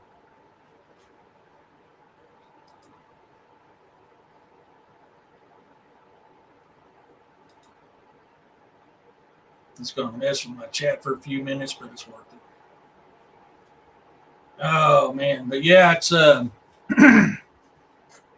mean, this bike it's a great bike. I love the hell out of this bike. It's a short bike made for racing. It's got a stage one trash intake, 10-inch mini apes, Vincent Hyde pipes. I mean, it's a fast bike, very low, very well centered. I shoot curves one-handed quite a bit on that bike. It's very well balanced. I love it, but long distances, it sucks. I need a bigger cruising bike for long distance riding, a little bit more comfortable. But yeah, I was supposed to get that clutch put on today. Never rode an ATV, but got hit by a Ford F-250. Said, "Oh yeah, I remember you telling me about that, Don. God, yeah, that sucks." That was that's a sweet bike, dude. A '78 Shovelhead, dude. That's a sweet bike. I got a 2016 Honda 500 ATV. It's a good ride, but not as good as the '97 Honda 300. Yeah, I've always liked them Yamaha Big Bears. When it comes to four wheelers, I need to get a four wheeler. Mine, I can't get it running. I just need to break down and get one. And that's something else I want to buy. A little dirt bike for playing around here and a four wheeler for working. But every year something comes up. Like this year, it's a transmission. I got to come up with $6,400 for a transmission. I about died. I mean, I literally about died when I got quoted the price to replace that transmission just because it's a 6L80. I can go with a 6L40, but I'd have to change the brain. I won't have the pull power that I have with the 6L80. And the fact that I haul wood, I pull trees up out of ditches, I pull a lot of different stuff. I want that 6L80. No, it ain't actually. No. Used trucks around here. You're looking, if you don't go dealership, you're looking 1,200 and up. I wiped out much. Hold on a second, guys.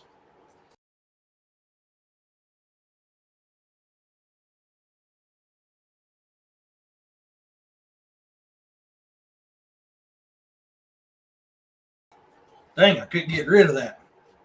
I wiped out much on the bicycles early on for a bit. Jumps were not nice to me. Yeah, I concentrated on staying on the ground and not wrecking and know how to wreck better. Yeah, no kidding, man. Yeah, I went down on ice, asphalt, gravel, and snow, and the worst thing I ever went down on was ice. I mean, that stuff just straight sucks.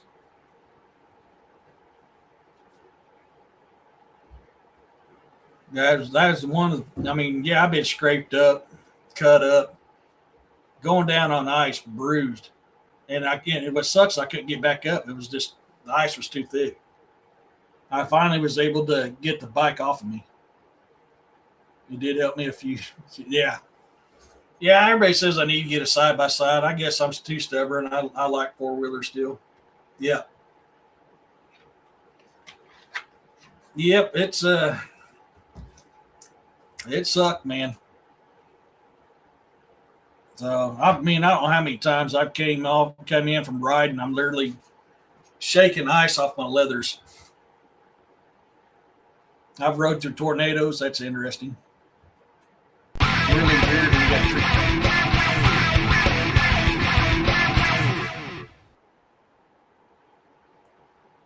No worries, Jonas. Thank you for your super sticker, man. You're badass. I hope you get to feeling better soon, man. I really do. But thank you so much for that, dude. That's very appreciated.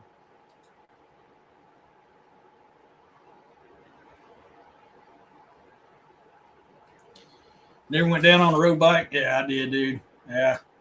One time I was taking my girls for a ride, and there's a wet spot in the grass. I didn't see it. And as we were going down, I reached back, grabbed my younger daughter, picked her up, and set her on her feet as we're going down. And I just kind of kicked off the bike and slid on my feet. I mean, I never went, the bike went down, but yeah, asphalt sucked. I had a clutch stick on me, and the throttle got stuck too because the clutch arm was bent, and it caught something and it wouldn't let the throttle off. And man, I went down on asphalt on that. And I had a dog grab my leg and pull me off my bike on the gravel. Looks Big dwarf. I like the looks of the Honda X sides or side by sides with the dump beds on the back. Yeah, in the Army we used John Deere side by sides with a dump bed for hauling ammo around the base.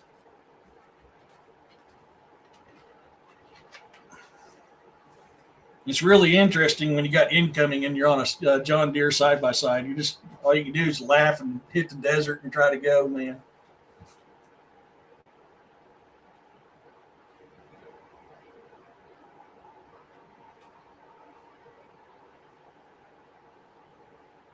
I remember when my cargo Hemet on the passenger side got lit up one time by small arms fire. I just started laughing and I hit that sand button on that cargo Hemet. We were hauling Hellfire rockets, 2.75-inch rockets, and 30 mics. And man, my TC was curled up in the ball going, holy God. And I'm just sitting there laughing and I hit that sand mode and ran it in the desert to get away from that small arms fire. Went sideways down a few highways. Yeah, with the wife on the back, came close to it, but never went down. Yeah, I've had a few of those too. You hit a slick spot in the road, and all of a sudden your ass end's coming around and beat your front end. That sucks, man. Oh, God, that sucks. That's a butt puckering moment right there. I mean, your ass end's trying to meet your front end. That's a butt pucker. You know, there's a reason why we say keep the shiny side up, man. You're just going to have to wait a minute, dude. Oh, yeah, we're over. Yeah, I know. All right.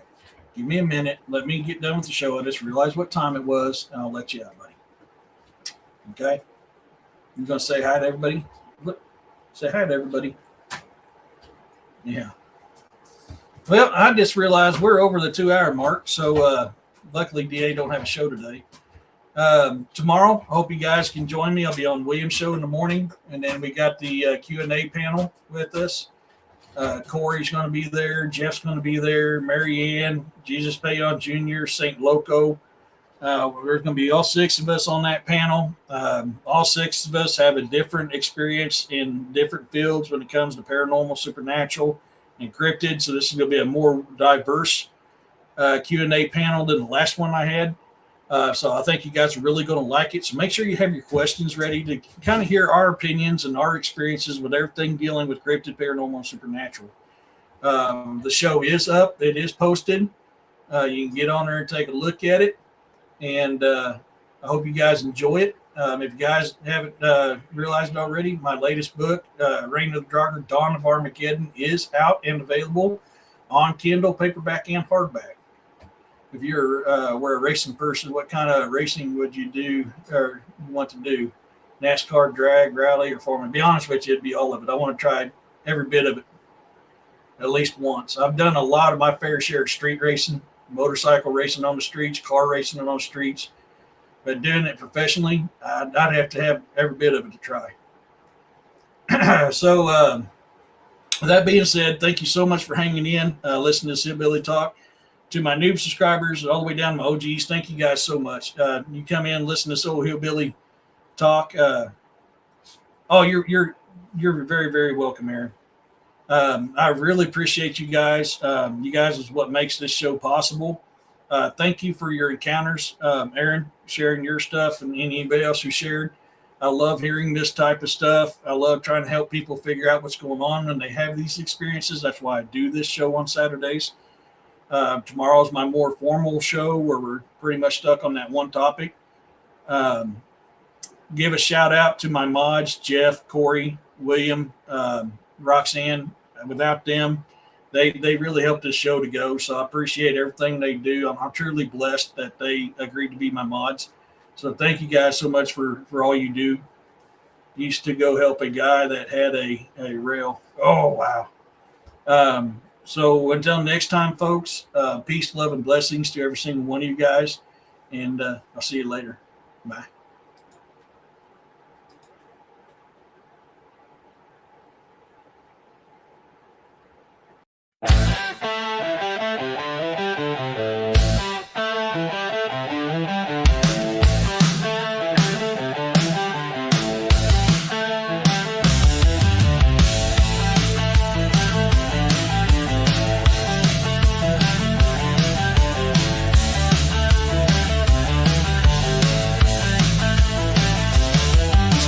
shadows where whispers hum. The air is thick where the strange things come. Behind the curtain where the fearless go. Welcome to the bizarre and the unknown. Dare to tread where the darkness hides. Through the cracks of the world's thin sides. Join if you will take the dare. Where we learn of things that scare.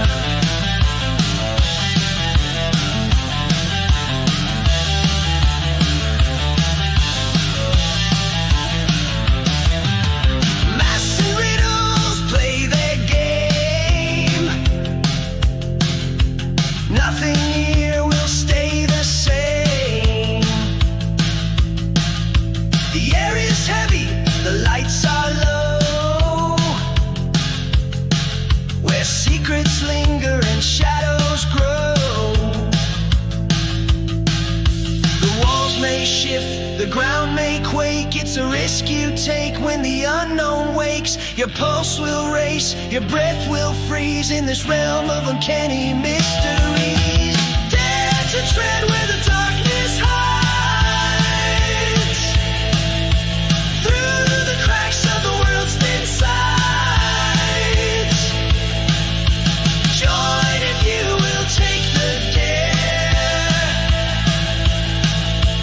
Where we learn of things that scare. The bizarre wears a wicked grin. Its world pulls you slowly in.